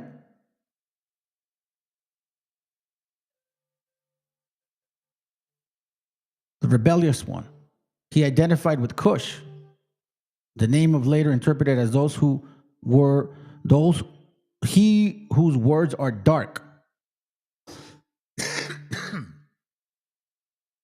He whose words are dark. That's why in Freemasonry, he is considered the first Mason.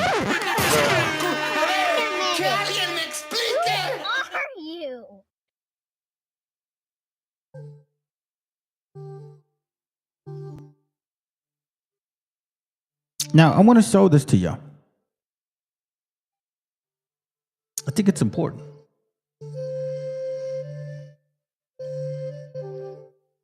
We now see that Cain killed Abel, had children with the pre-Adamites, I guess. After many children, God gives Abel another son named Seth. Seth's lineage continues. And as the angel watchers then mix with the children of Cain, they create these monstrous beings, start chilling and killing everybody, but the seed of Seth is still in line. That's why you still have Noah, Japheth, Ham, and Shem. And yet through Ham, we still see this giant type of spirit. You see what I'm saying? He is identified with Cush and Amraphel in the name of later being interpreted as he whose words are dark. He was the first hunter. He was consequently the first who introduced the eating of meat by man. He was also the first to make war on other people. You see this? So watch. Let me see if I can find giants here. No. But I can find Nimrod. Right? 74 times it explains who Nimrod is in this point.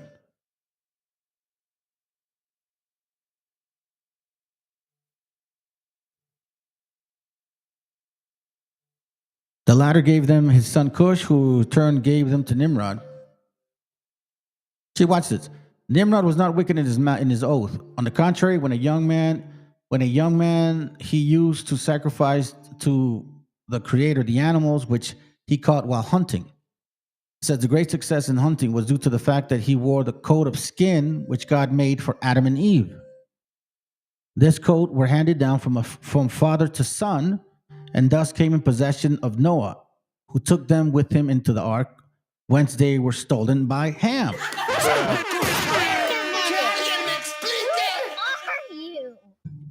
So why does he now you see why he cursed Ham? Because it was through Canaan that we would continue to see all of this wickedness as well.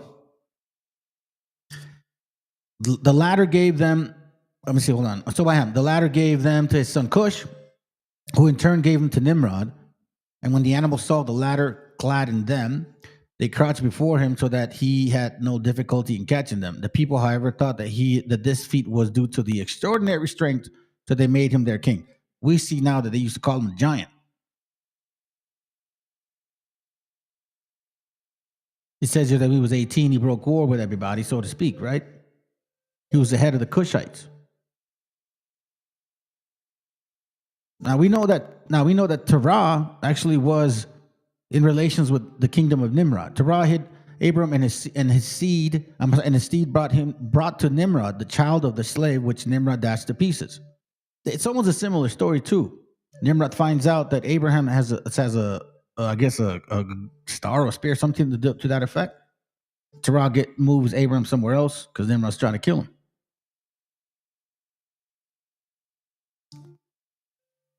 You see how deep this rabbit hole has been with these people trying to bring this concept of Babylon once more?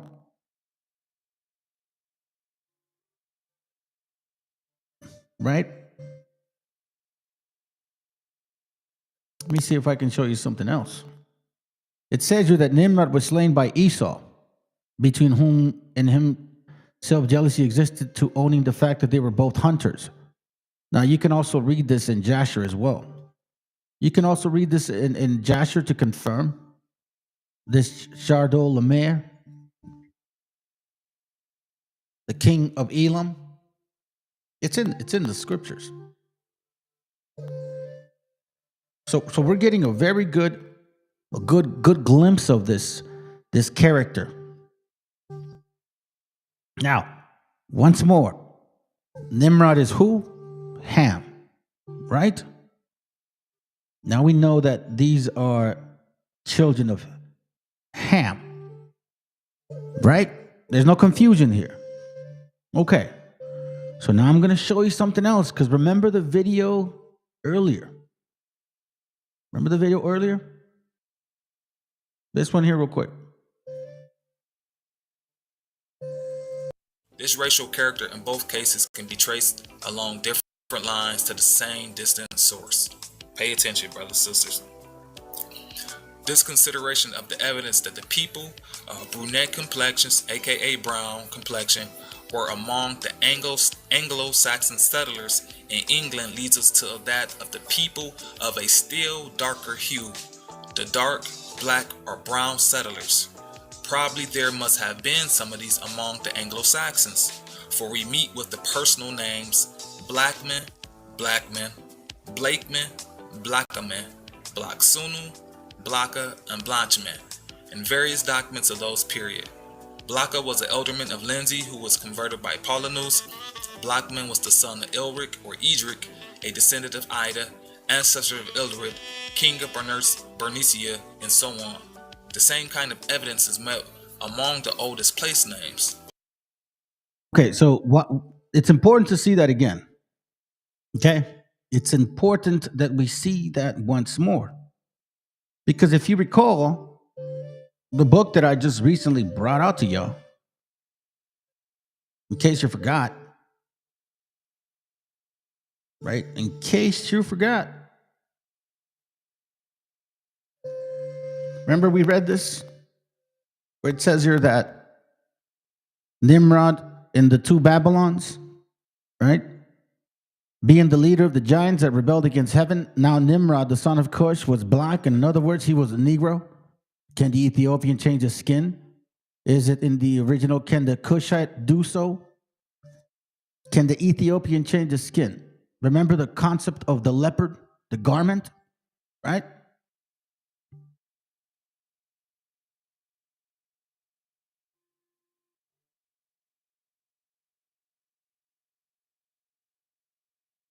Remember the garments? Now, when you look into this book here, right? And you go Nimrod, it's going to blow your mind. How many times did we find Nimrod here?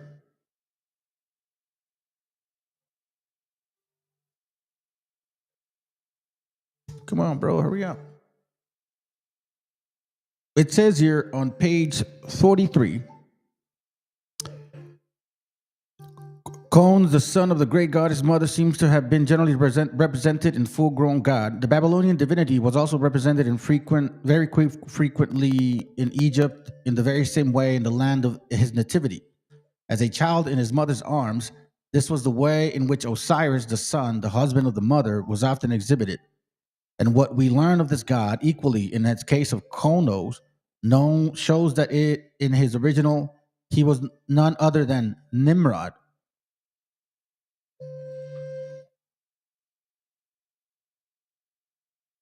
We see also the strong presumption is that Nimrod must have been a man. Well, of course.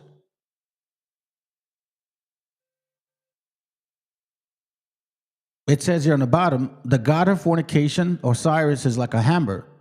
The child of the Egyptian, Madonna, was equally celebrated as the strong chief of the building. This strong chief of the building was originally worshipped in Egypt with a very physical characteristic of Nimrod. I have already noticed the fact that Nimrod, as a son of Cush, was a Negro. Now, there was a tradition in Egypt recorded by Plutarch that Osiris was black, which in a land where the general complexion was dusky must have... Go ahead, stop, man. Must have... Hold on, fam. Okay. It says here, which in land where the general complexion was dusky must have implied something more than ordinary in darkness. So everybody there had, complexion, right? But this was very black people. Plutarch also stated that Horus, the son of Osiris, was of a fair complexion. Now, let's continue here. It blows my mind how many times I found Nimrod here.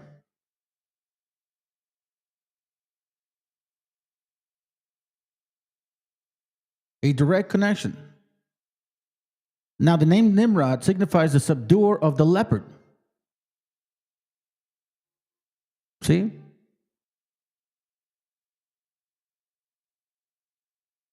To rebel. Nimrod means to rebel.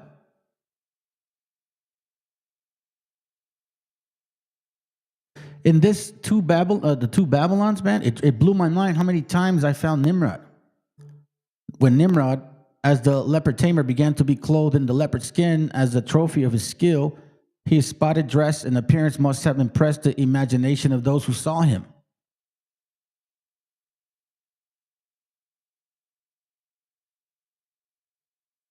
The spotted one became as Nimrod. So basically, family, like every religion that you see right now is of these people. We have evidence that this god, whom emblems was the NEGROs, was known as having the very lineage of Nimrod.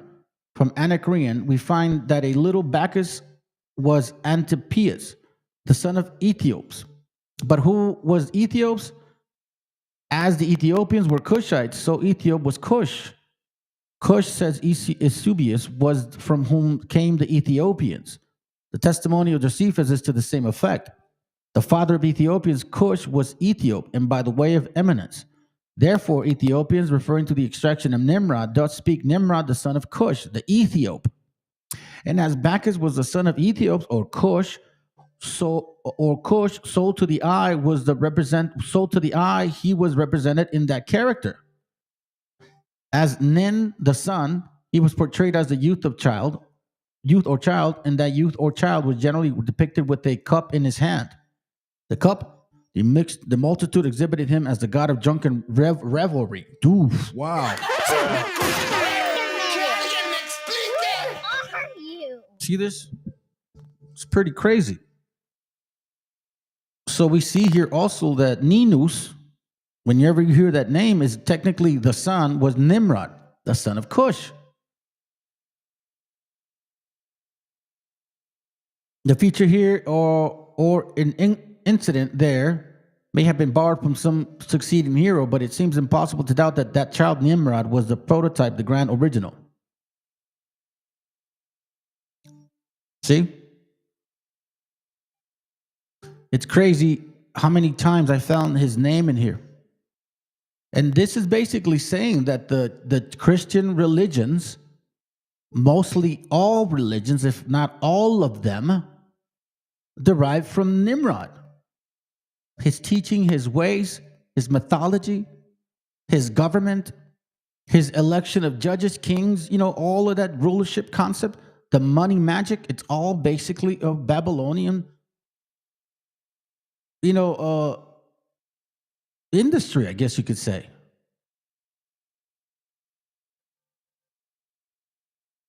So when you read this book, now you can have a better regard as to, damn, this fucking Nimrod dude, bro. He did more than just a mighty hunter family. See this here? It's just like literally, it blew my mind as to how often I saw this. So now that you know Nimrod and all of these things, right? Okay, so let me show you. Hold on. Before I forget. This is from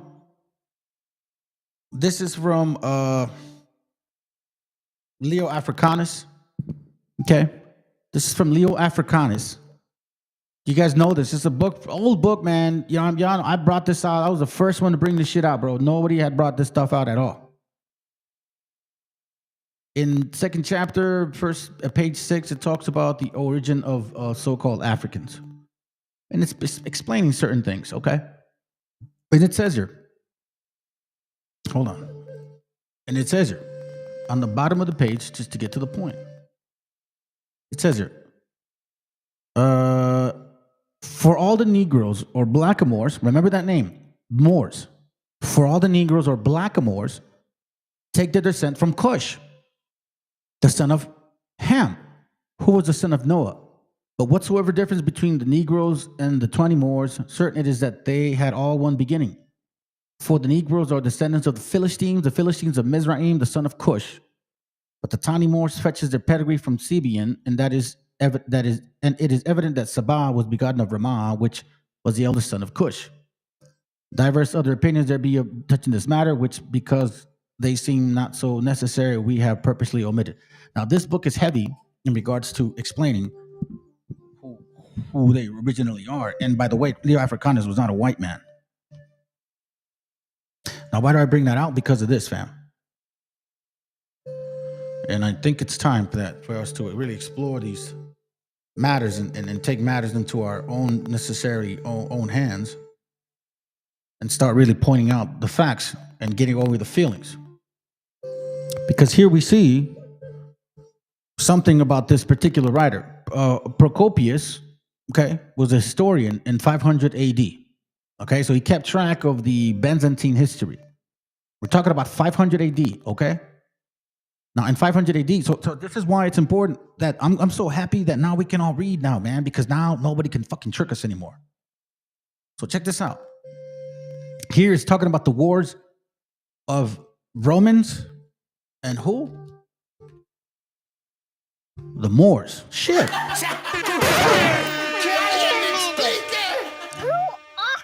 Now, this isn't Solomon, like King Solomon, by the way, okay? This is another Solomon, all right? That's in charge of Libya, which is the northern part of Africa. And he's in communication with Belisarius, which is, I believe, the king of, like, South Italy. So, look, I don't know if he's the emperor or something, but check this out. And Solomon took over, by the way, it's called the Vandal Wars of Procopius, right? So this is a historian. Look him up. I'm not lying. And Solomon took over an army of Libya, but in view of the fact that the Moors had risen against him, and has been told previously that everything was suspended, he was at loss to treat the stillness. Okay, so now you see here, he's talking about the Moors, plundering the Moors. Okay, there's a war between the Moors, Solomon, and another guy, Belarus. Okay, so check this out. Now we see here that the Romans were now exhausted. The Moors closed with them. Again, this is 500 AD. 500 AD, okay? So check this out. We're talking about their wars in Libya. Kind of like the Punic Wars, not necessarily, it was after. Now check this. It mentions the Hebrews. When the Hebrews had withdrawn from Egypt and had come near the boundaries of Palestine, Moses, a wise man who was their leader on a journey, died, and the leadership was passed on to Joshua, the son of Nun, who led his people into the Palestine by displacing a valor in war greater than that natural to a man, gained possession of the lands. And after overthrowing all those nations, he easily won the cities and seemed to be altogether invincible. Now, at that time, the whole country along the sea from Zidon as far as boundaries of Egypt were called Phoenicia. So basically on the coast of all of Israel, Jerusalem, right? That's called Phoenicia. Along the sea from Zidon as far as the boundaries of Egypt was called Phoenicia, okay? And these guys were Gergesites, Eubusites, we see all this. And one king in ancient times held sway over it, as it agreed by all who had written the earliest accounts of the Phoenicians. In that country there dwelt very populous tribes, Gergesites, Eubusites, and some others with the names by which they are called in the history of the Hebrews. Where? Click here for an editor's note on the bottom page. It's basically saying, referencing a Bible, where can you find them? Y'all know where to go. It's not difficult. Now, when these nations saw the invading general was an irresistible prodigy, they immigrated from this ancestral homes and made their way to Egypt. You see this? Which adjoined their country. And finding there no place sufficient to them to dwell, since there were a great population in Egypt from ancient times, they proceeded to Libya. So we see that these Gergesites, Jebusites, Canaanites, they went further west where they were supposed to be based on jubilees, correct? But hold on a second. Here's where it gets interesting. These Phoenicians, Girgasites, Jebusites, right? They're being called something as we read forward. If you go into 21, they also built a fortress in Numidia, where now is the city called Tigris, or Tigris. Tigris, I'm sorry. In that place are 2 columns made of white stone. Listen to this. In that place are 2 columns made of white stone. This is in North Africa, near by the Great Spring, having Phoenician letters cut in them, which say in the Phoenician tongue, "We are they who fled from before the face of Joshua, the robber, the son of Nun." Check this out. There were also other nations settled in Libya before the Moors.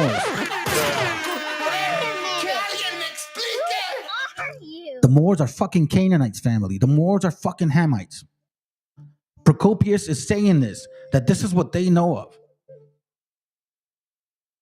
So here we say, now here we see that these people are what? They're running, they're flying from who? From Joshua. And you know what's so funny, fam? And this is where it gets even more interesting with me. Because, like, as I told you, I read stuff and I circle back to them maybe a year or two. Whoever's been watching my channel for quite some time knows that I circle back on some shit. And here's one example. Who knew this? The discourse on the evidence of the Indian Americans being the descendants of the lost tribes of Israel by Dr. Mordecai Noah. Okay? So watch. Now, why am I bringing this up? You're like, why are you bringing this up? Watch what I'm, why? This gets interesting. See, my job was to destroy the spirit of Canaan. That's why maybe the Most High said, rename yourself Joshua, because you're going to be the one that's going to start bringing this shit out in their face. Nobody can debunk what I'm bringing out. I'm reading what you guys are telling us that you are. So prove me wrong if that's the case. On this book, okay, that I showed you guys, which is very popular among you guys that are in this Waboism bullshit, Kulomiados crap, watch what it says. In page 25, they were the Canaanites, the scriptures' titans, who, according to the sacred historian, built cities with walls and towers catching to the heavens. The builders of the Tower of Babel, finally the shepherd kings who conquered Egypt and built pyramids, were driven from Syria by Joshua. The man who finally founded Tyre and Carthage navigated around the continent of Africa, sailed in their small craft across the Atlantic, and landed in the Gulf of Mexico. So he says, and again, I'm using this information because it's extremely interesting. I already know this is debunkable, no big deal, but let's continue. Watch what it says.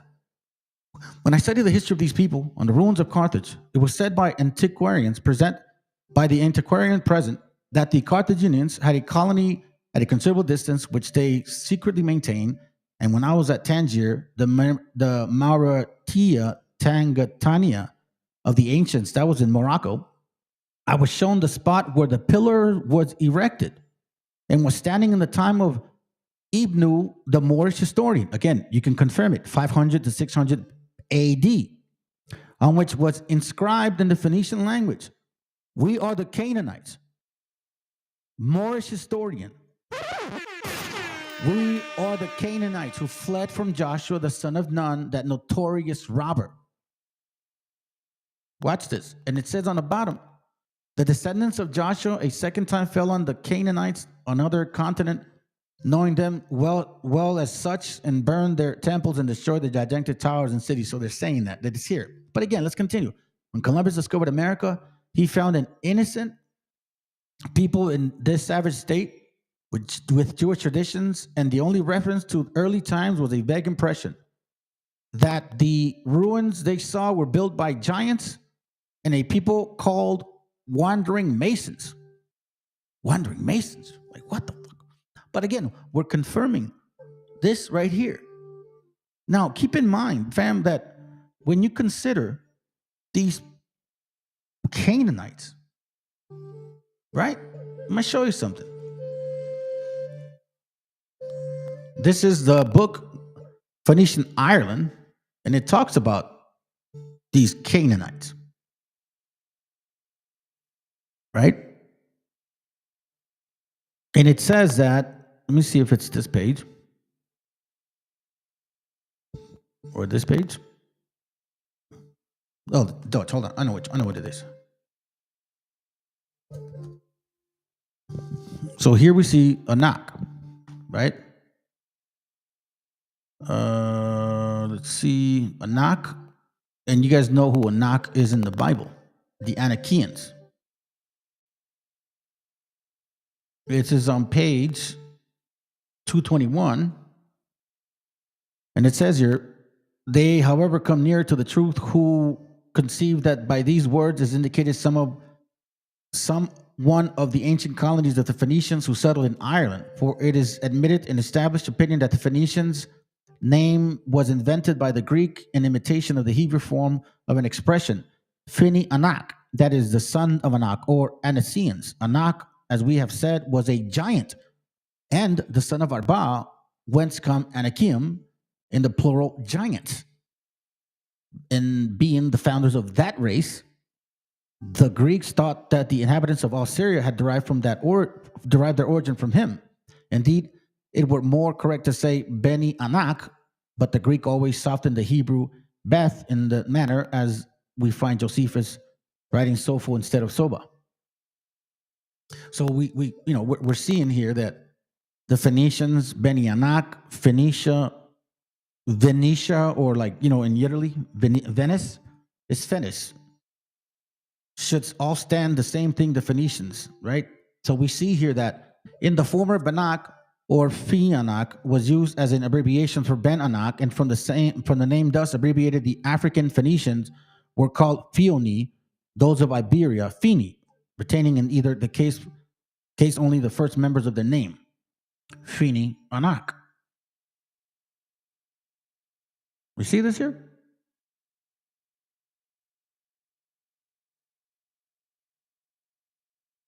Check this out. It says also that for although but few of the Phoenicians had really owned their origin to the family of the Anaseans, as Borchardt has before this observed, yet the celebrity of the race had charms for many to make them wish, and they lay claim to it as their parent stock. Besides, in all nations, it is handed down as a preserved usage that they select their name from the elite of their nobility. And among the Canaanites, no family could compete with this either in personal valor or the collateral influence of splendid name. They were superhuman in strength and so gigantic in stature that compared to them, the Israelites appeared like locusts.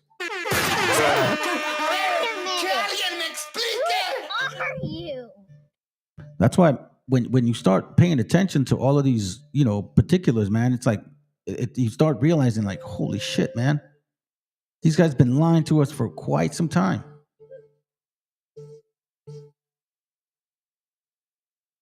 Let me show you this real quick.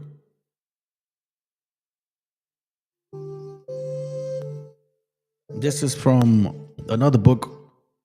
Oh, hold on. Called Bible Myths and Their Parallels in Other Religions. Okay. Let me see if I can just jump to page 34 real quick. Oh, I passed it too much.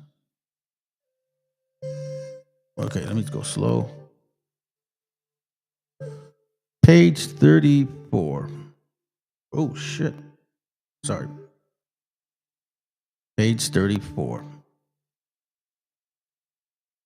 Come on, get to it, bro. Okay. Watch this real quick, family. Let's see. This one. Check this out, okay?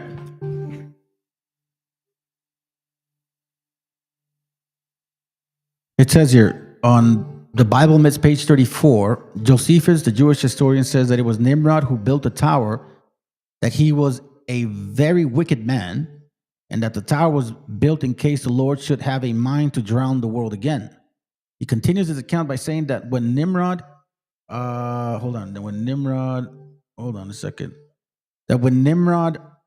proposed the building of his tower, the multitude were very ready to follow the proposition, as they could then avenge themselves on God for destroying their forefathers.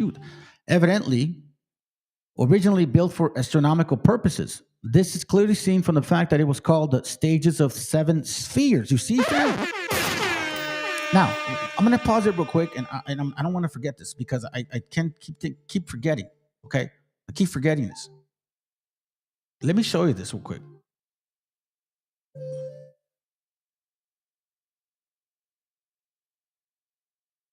This is from the book, okay, of Freemasonry.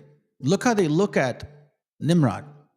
The legend of the craft in the old Constitution refers to Nimrod as one of the founders of Masonry. Thus, in New York, we read, "At ye making of ye Tower of Babel, there was Mansory first much esteemed of, and the king of Babylon ye was called Nimrod, was a mason himself, and loved well masons." Remember the book we read about the wandering masons, right? That build big things? Okay. And Cook thus repeats the story. In this same Nimrod began the Tower of Babylon, and he taught to his workmen the craft of masonry, and he had with him many masons, more than 40,000, and he loved and cherished them well. The idea no doubt sprang out of the scriptural teachings that Nimrod was the architect of many cities, a statement now also expressed in the authorized version, as it is in the improved one of Bokar, which says, "From the land Nimrod went forth to Ashur to build it Nineveh, Rehoboth city, the Calah Rezin, between Nineveh and Calah, in the great city." So when you start like seeing these things, like wait, what? And then I run into this here.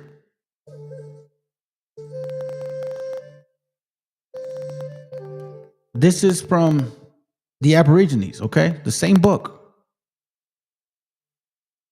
So he's having a conversation with somebody. Watch this. Under the title Aborigines, same Freemasonry book.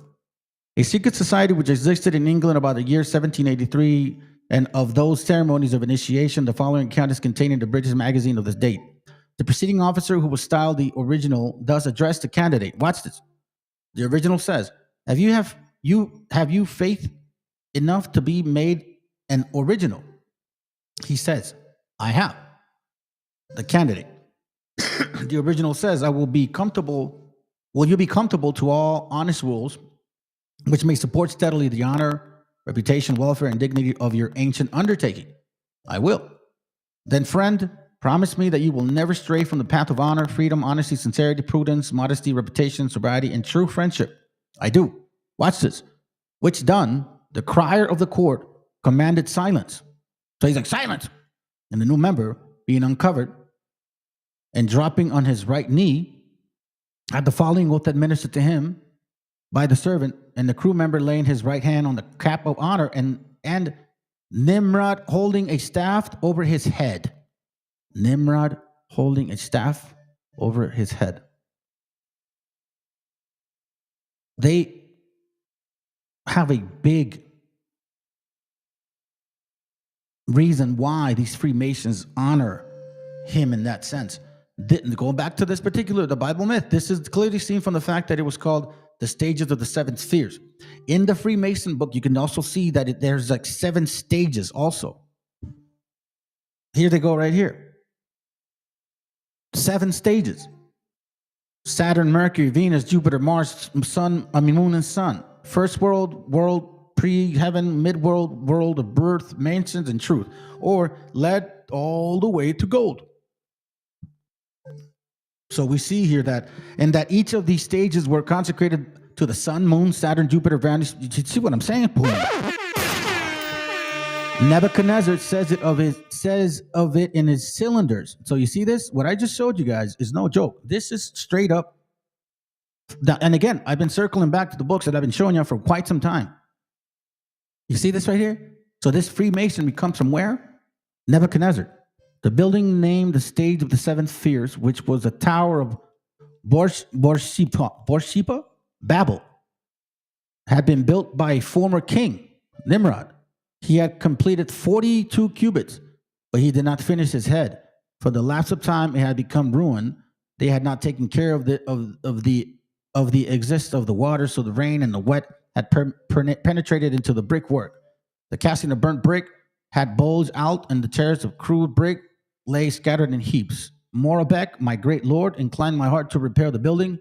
I did not change its site, nor did I destroy its foundations, but in a fortunate month and upon a auspicious day, I undertook the rebuilding of the crude brick terrace and burnt brick casings. See this here? You see the connection? Isn't it fucking crazy? Let me show you this right here. Look at this one. Hold on. I went too far. Let me see. Oh, come on, man. I need a new computer. Sheesh, bro. This is so fucking annoying, man. Oh my God, dog. It's fucking pissing me off. Oh, now you're going to freeze on me?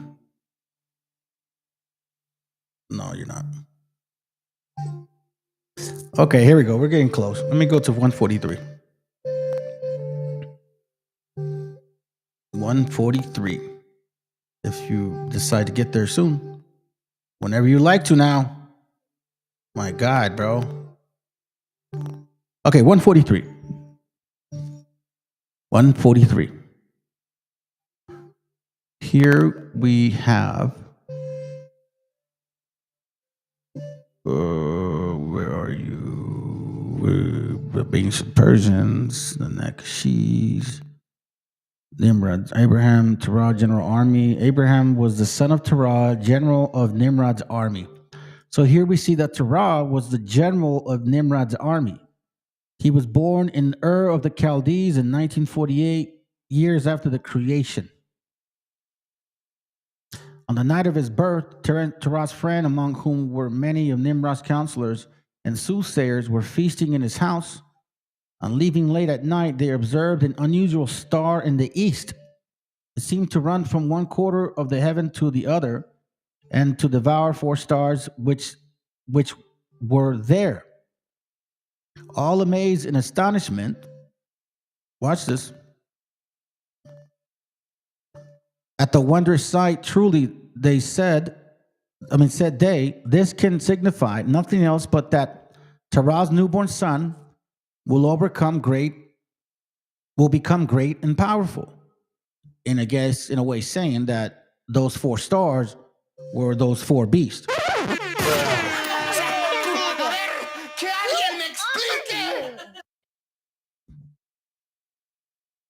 It is also related that Nimrod in a dream saw a star arising from the horizon, which was very brilliant. The soothsayers, being consulted in regards to it, foretold that a child was born who would become a great prince. A brilliant star, which eclipsed all the other stars, was also to be seen by the birth of Caesar. In fact, as Canon Farrar remarks, the Greek and Romans had always considered that the births and deaths of great men were symbolized by the appearance and disappearance of heavenly bodies. The same belief has continued down to the comparative modern times, like, for example, with Jesus' story. So you see the similarity in the concept of the star and the concept of the New Testament. The morning star. Right? As you continue in these particular avenues, or you could say, this research, you really start finding out, like, bro, shit, I thought I knew something. No, not at all. And now you can see why Wisdom of Solomon and Jubilees speak about these nations that were not supposed to be there. They were the first ones that created individualism. They were the ones that actually built, the towers, right? The builders of Babel, so to speak.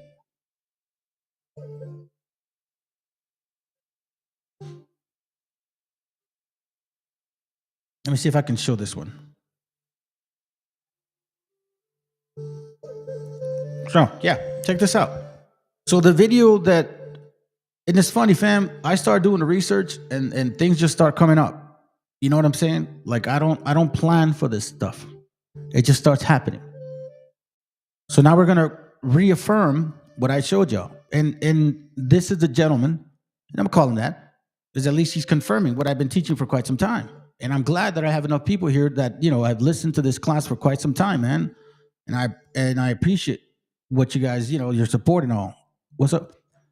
Let me check before I continue, okay? Because I've been going straight and I haven't even paid attention to y'all. Make sure you clean your disc. Yes, sir, I will. Yeah, Jesus juice. Yep. Yeah, man. You're not gonna miss much, but I'm about to finish, bro. Because I'm 2 hours and 15 in. I'm about to finish, but probably about another 20 and then we out. It's 8:15. I'm getting hungry. Who can stand against the sons of Anak? Yeah, bro. Deuteronomy 9 and 2. Let's read that real quick. Deuteronomy 9 and 2 says this. It says, the people themselves are tall and strong. They are giants, and they have heard it said that no one can stand against them. Who are the giants of today?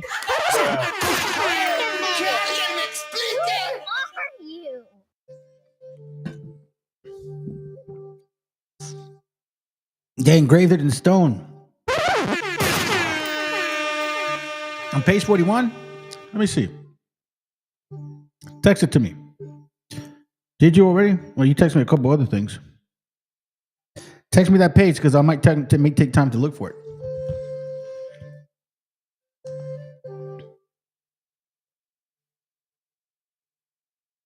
Let me see what that says. Send it to me. In the meantime, listen to this real quick. It's going to confirm what I basically brought out. He was the one that referenced Procopio, which is what, and as I already had information, it just helped. So let's listen to it. Enjoy, fam. It's pretty good. Short. Know that the Moors of North Africa actually come from the land of Canaan? Take this walk with me. In this book called The Vandal Wars, written by the famous Greek historian Procopius, he states the following. It is necessary to tell from the beginning whence the nation of the Moors came to Libya and how they settled there. And when he's talking about Libya, he's talking about the whole continent of what we now call Africa. Because historically, the whole continent that we now call Africa was known as Libya. By the way, this map was drawn by another famous historian by the name of Herodotus. Procopius goes on to explain how the Hebrews, under the leadership of Moses, when it passed to another man by the name of Joshua, invaded the land of Palestine and how they took possession of that land. And before Palestine, which is this area here, before it was known as Palestine, it was known as the land of Canaan. Here's where it gets interesting, because another name for the word Canaan is Phoenician or Phoenicia. The Phoenicians emerged directly from the Bronze Age Canaanites. They referred to themselves as Canaanites and their land as Canaan. Modern scholarship generally views the distinction between Canaanites and Phoenicians after 1200 BC as artificial. So now that we got that clear, we can move on with the story. Procopius then goes on to state that at the same time, the whole country along the sea from Sidon as far as the boundaries of Egypt was called what? Phoenicia. Just for further context, Sidon was the firstborn son of who? Canaan, who was the son of Ham, making him Sidon, a great-grandson of Noah. He then states that in that country, Phoenicia, there dwelt very populous tribes, the Girgashites and the Jebusites. And the Girgashites were known as the fifth ethnic group that descended from Canaan. They're also said to have been the ones that settled in the vicinity of what is later known to be Carthage. The Jebusites were identified as a Canaanite tribe that was listed in third place amongst the groups between the biblical Hittites and the Amorites. They originally inhabited the city of Jebus, which later became Jerusalem. So Jerusalem actually belongs to a Canaanite people. Procopius then goes on to state that when these nations, right, the Girgashites, Jebusites, and those that were inhabiting Phoenicia/Palestine or Canaan, when they saw that the invading general was an irresistible prodigy, they immigrated. They migrated from their ancestral homes in Canaan, Phoenicia, and made their way to Egypt, which adjoined their country. And finding no place sufficient for them to dwell in, since they have been a great population in Egypt since ancient times, they proceeded to Libya. So they immigrated from this area here and then down into Egypt, which is around here. There was nowhere for them to dwell, so they moved this way into Libya. He then states that they established numerous cities and took possession of the whole of Libya as far as the Pillars of Hercules. You may know the Pillars of Hercules as the Straits of Gibraltar. which is this little area here between Spain and Morocco. He then states that in Indigenous in Numidia, he says, in that place are 2 columns made of white stone near the great spring, having Phoenician letters cut in them, which say in the Phoenician tongue, we are they who fled before the face of Joshua the robber, the son of Nun. Just for reference, Indigenous of Numidia is here, which is located in present day Algeria.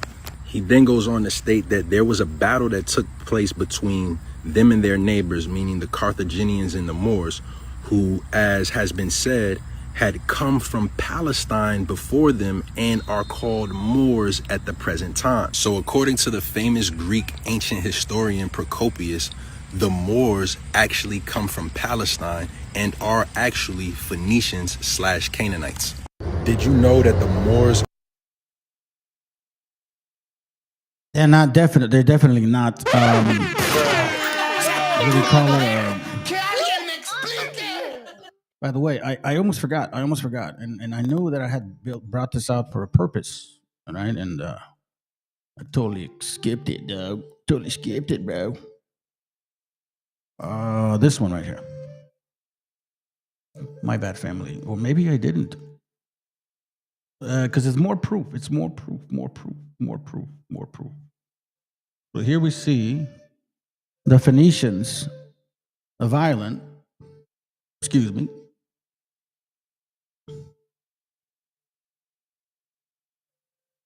Hold on, let's let it open. Phoenicians of Ireland.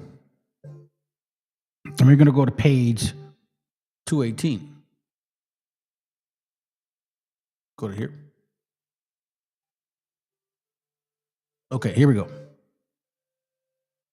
Page 218 says something very interesting on the bottom.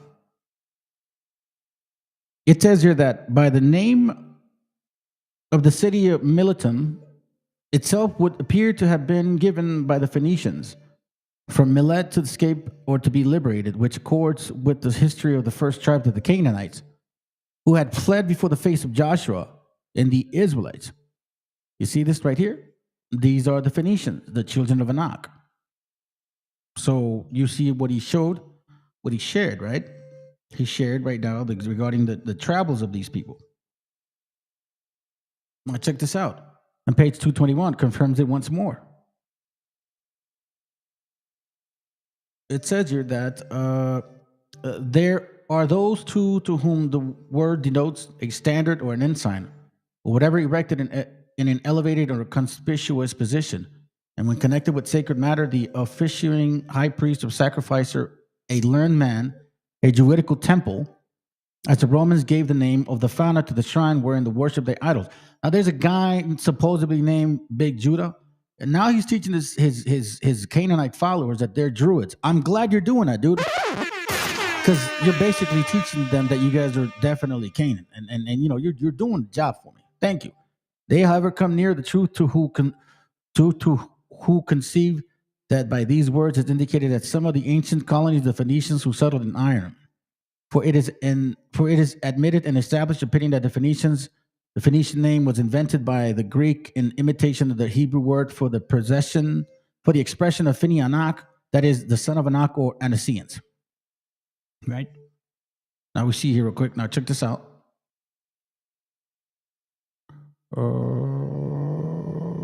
Okay, we read this already. Page 223, I think.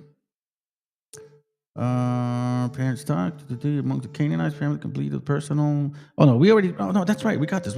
Yeah, we got this, bro. What's wrong with you, dog? Let me see if I see one more, and that's it. There can lease. Hold on a second. See, Spain, Phoenicians in Spain, all that stuff. Oh, thank you, bro. Give me a second, fam. The brother sent me the picture. Let me download it real quick.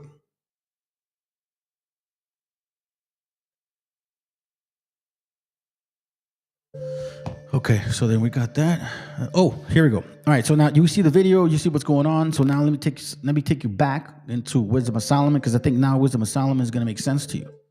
Matter of fact, let me not do that. I'm going to not do it in that translation. I'm going to do it in this translation right here. The Oxford, okay? Oxford here, because it has the Apocrypha as well. So we're going to look for the Apocrypha real quick.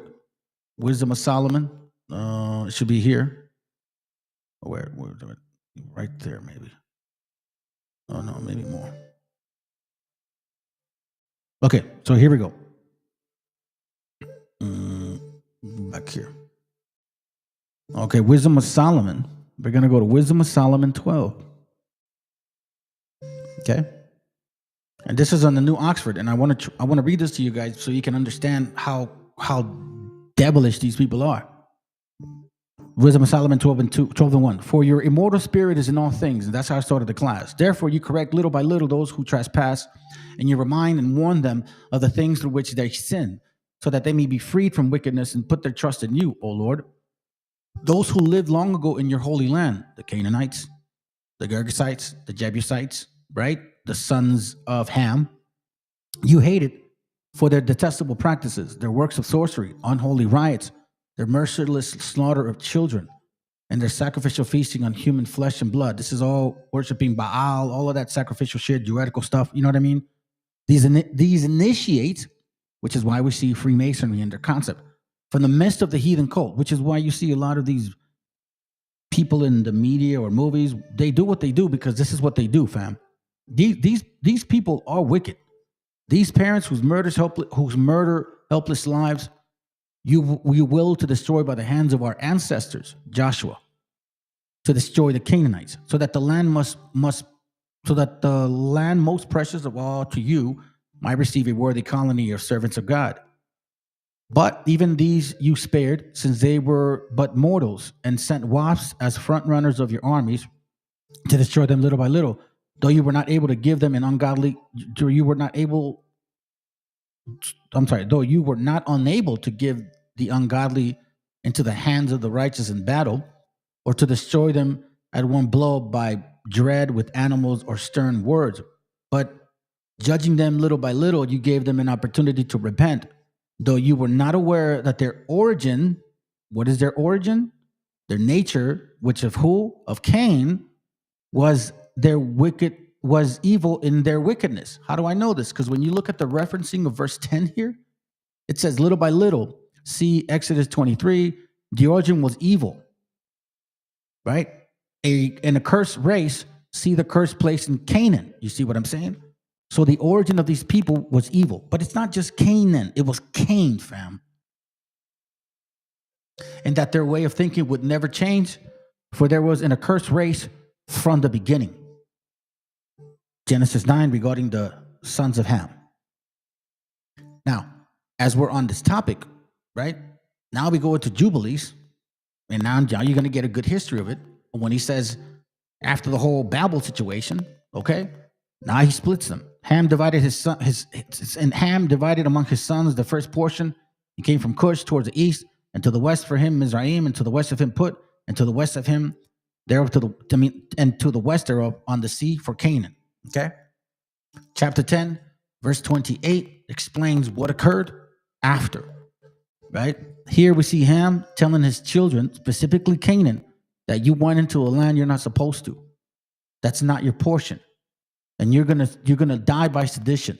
You settled in a land that's not yours. And it says you dwelling in the. I'm sorry, where's that? It says you're do not dwell in the dwelling of Shem, for to Shem and his sons did it by their lot. You are cursed are you, and cursed shall you be beyond all the sons of Noah. By the curse which we bound ourselves by an oath in the presence of the Kadash judge and in the presence of Noah our father. But he did not listen to them, and dwelt in the land of Lebanon from Hamath to the entering of Egypt, he and his sons until this day.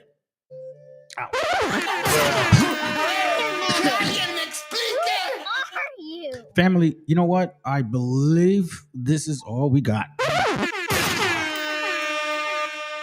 I will touch on this class once more. I wanted to show you a video real quick regarding Rome, but I kind of want to save it for the other class I have coming up. Deeply engraved in marble and so small, it says very proud-minded and so much according to the proverb, they will deeply engrave in marble any injury. Oh yeah, you're right. Thank you, brother. Appreciate you. So check this out, fam. This is how this is the example of how to confirm a spirit. Look at this real quick. We saw that they actually went to a certain area and engraved in that area, right? The reminder of, let's say, supposedly Joshua. Okay, what Joshua did to them. All right, so check this out. This is good finding, bro. Look what it says here in that Leo Africanus book, on page 41 on chapter, I believe 1. Okay, it says here regarding the so-called Africans. It says here that those which we name the inhabitants of the cities of Barbary are somewhat needy and covetous, being also very proud and high-minded and wonderfully addicted unto wrath, insomuch that according to the proverb, they will deeply engrave in marble any injury to be never so small, and will in no wise blot out of their remembrance. So they will deeply engrave in marble any injury, be it very so small. Bro, that's fucking fire right there, bro. That's fire right there, bro. Thank you very much, man. Appreciate that shit, dude. That's great. All right, fam. That's all I got. I hope that you guys can appreciate what we find. You know what I'm saying? I know that I was a little sloppy on some of my findings. Forgive me. Probably to be long-winded. I hope you guys took notes. You know what I'm saying? I hope you liked it. Please share. Please, you know what I'm saying? If you're new to the channel, subscribe. Here in this channel, we go deep into history. I don't say anything based on emotion, fam. Or if you're new to this channel, I don't say anything based on emotion. What I do on my channel is I teach people based on history, and I show exactly who we are based on but on historical books, Spanish and English, Bible scriptures, as well as if I need to, even my DNA. You know what I'm saying? So, if you guys can please just go ahead and share and like, man. That'll really help the channel. I don't know if it's about growing, but it's about finding the right people that are going to hear the message. You know what I'm saying? Because this ain't for everybody, bro. You saw that brother's video that he's actually depicting, their history, and he has hardly any likes, man. See what I mean? They only like what they want to fucking hear, bro. Anyways, have a good night.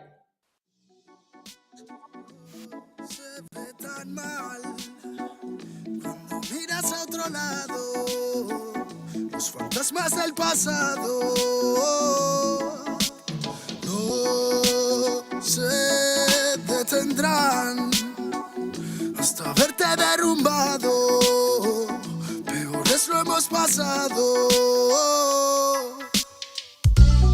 Andaba a golpes con la tristeza, me aportó riqueza, me otorgó sabiduría, pues se dibujaba en todas mis piezas. Yo con alegría le daba color después.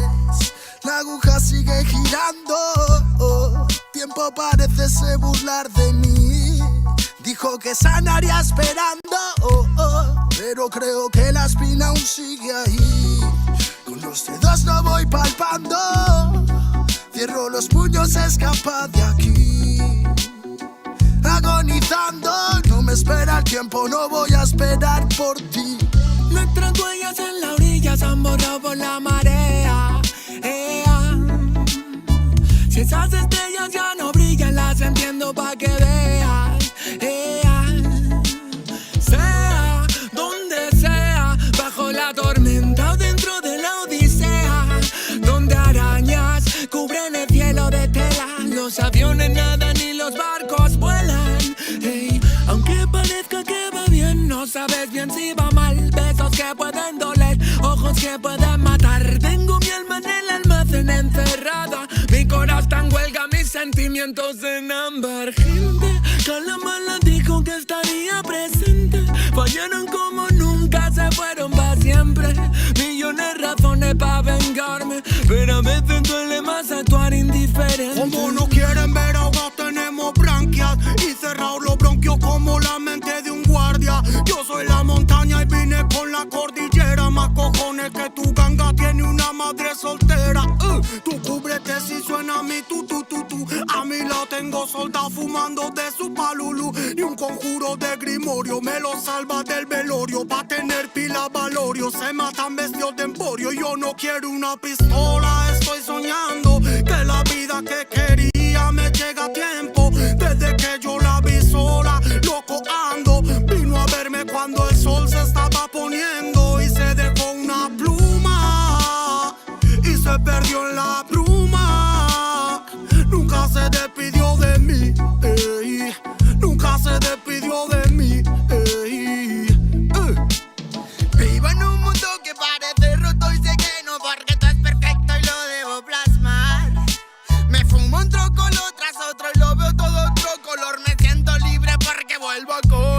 aceptar. Mi gente sufre y no lo puedo evitar, más que dándole consejos siempre desde la humildad. Es su camino hacia la fraternidad, solo puedo que enseñarles a respetar y amar. Con esta bendición como no voy a aprovechar, los códigos que llegan los tenemos que aceptar. Si me reencarné fue para ayudar y no para malgastar mi tiempo en beneficio del mal. En la unión nace la fuerza y eso nos hace juntar las ganas que siempre tuvimos para iluminar a la gente que se le ocurra y la malla armonizar. Vinimos para dar fuego a la que no nos va a quemar. Arda y por dentro la llama, no puedo contener la ras. Churruscao el corazón, el armazón no puede llegar a pesarme más. Si abro la boca, tu tumba al suelo, me muelo a diario y sobrado de gas. Escupo ristas perfectas, paladas de versos eternos, no mueren jamás. Cuando acabe mi condena, me vi muy solo y perdido. Cada vez más negra la flema, más elegante el problema, pero planté cara a todos mis enemigos. Recuperé las ganas, las fuerzas y el garbo. Dedico requiems a mis diablos, que aquí estoy vivo de milagro. Delicadas flores crecieron entre los cardos. Me dicen bien, es más delgado que de costumbre. Será de tanto que he bailado en el alambre, que a tanta pena es mejor no ponerle nombre. Llevamos la música en vena, nuestra sangre.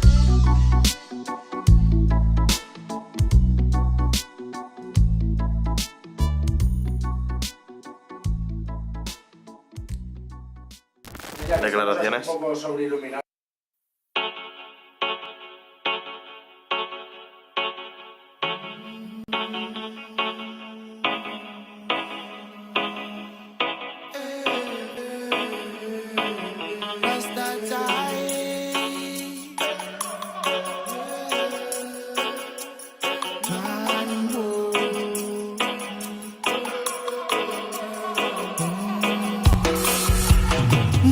Porque toques el cielo, pero no el suelo. Así que créetelo, quítate el velo velozmente, bro. Vívete tu sueño, pero despierta a la hora que toca. Esa hora, motherfucker, wake up. Yo me meo en tu cubata, antes bebo matar ratas con tan. Vaya al bosque a lo Tarzán mientras enlazan fraternidad en casa con su polo colisteras trenas. Te han dejado en el desván de su pensar un mar de ideas. Con grandes ideas ardiendo en chimeneas antiguas. Ríe Dios al ver que te santiguas. Su mente y su luz son ambiguas como mi voz. Lo que para ti es un don, para mí una misión fija. Mis versos son de ninja, tu poesía pa' pijas que no se fijan, caen más allá del cristal. La matriz hipnotiza, mi energía os hace trizas. Yo en mi nave nodriza, comiendo pizza con piña, moldeo toroides, vórtices. Con mi mente arborescente, junto con Isis y mi luz para crear Pegasos en nace, pero cánticos lemurianos me hacen sentir como en mi hogar. La noche se avecina y se afilan colmillos de vampiras psíquicas. Frecuencias del malestar las alimentan. Nuestro deber es tenerlas raquíticas. Bazooka espacial enlatada con la función del sol central, causando desinformaciones bíblicas. Todo lo existente es relativo, o al menos la materia que te describo. Soy antipersonas como las minas y mino. La moral del que venga a negar lo que digo con la mira puesta en su ombligo. Si me retiro del partido que sea como Figo, conocidos me la pelan verdad. Si en mi barrio me conocen más que tú a tu enamorada. No hay payasos, solo en anémonas. Cigarcolada Andrómeda eres. Conserva tus células primigenias o no podrás volar. El virus se llevó a unos cuantos, pero el ego a más. Se elevó el más a la opulencia. Digo, ciencia debajo el Satanás en el espejo. Jesucristo, la conciencia del flow. La tierra y su paz están vibrando. Los sentimientos son la trampa que están manejando. Los hilos de los cuales tú y tu ego estáis medio colgando. No es que yo sea un superdotado, ni tú, solo lo que tú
y cal.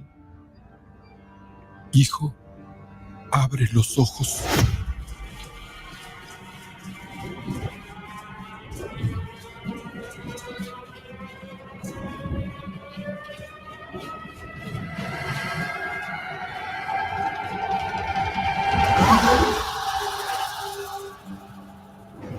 Tu cuerpo se queda con nosotros, pero tu espíritu debe seguir.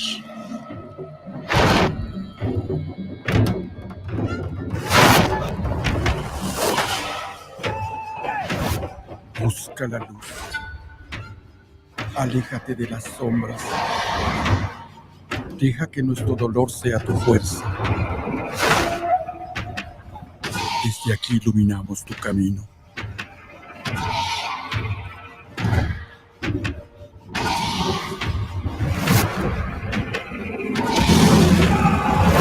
Lucha como nosotros ante esta pena tan grande.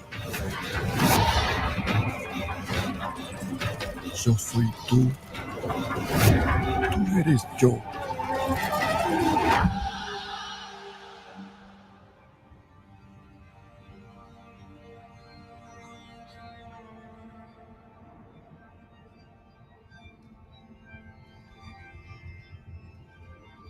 La muerte que hoy nos separa, mañana volverá a unirnos. Eres libre, hijo.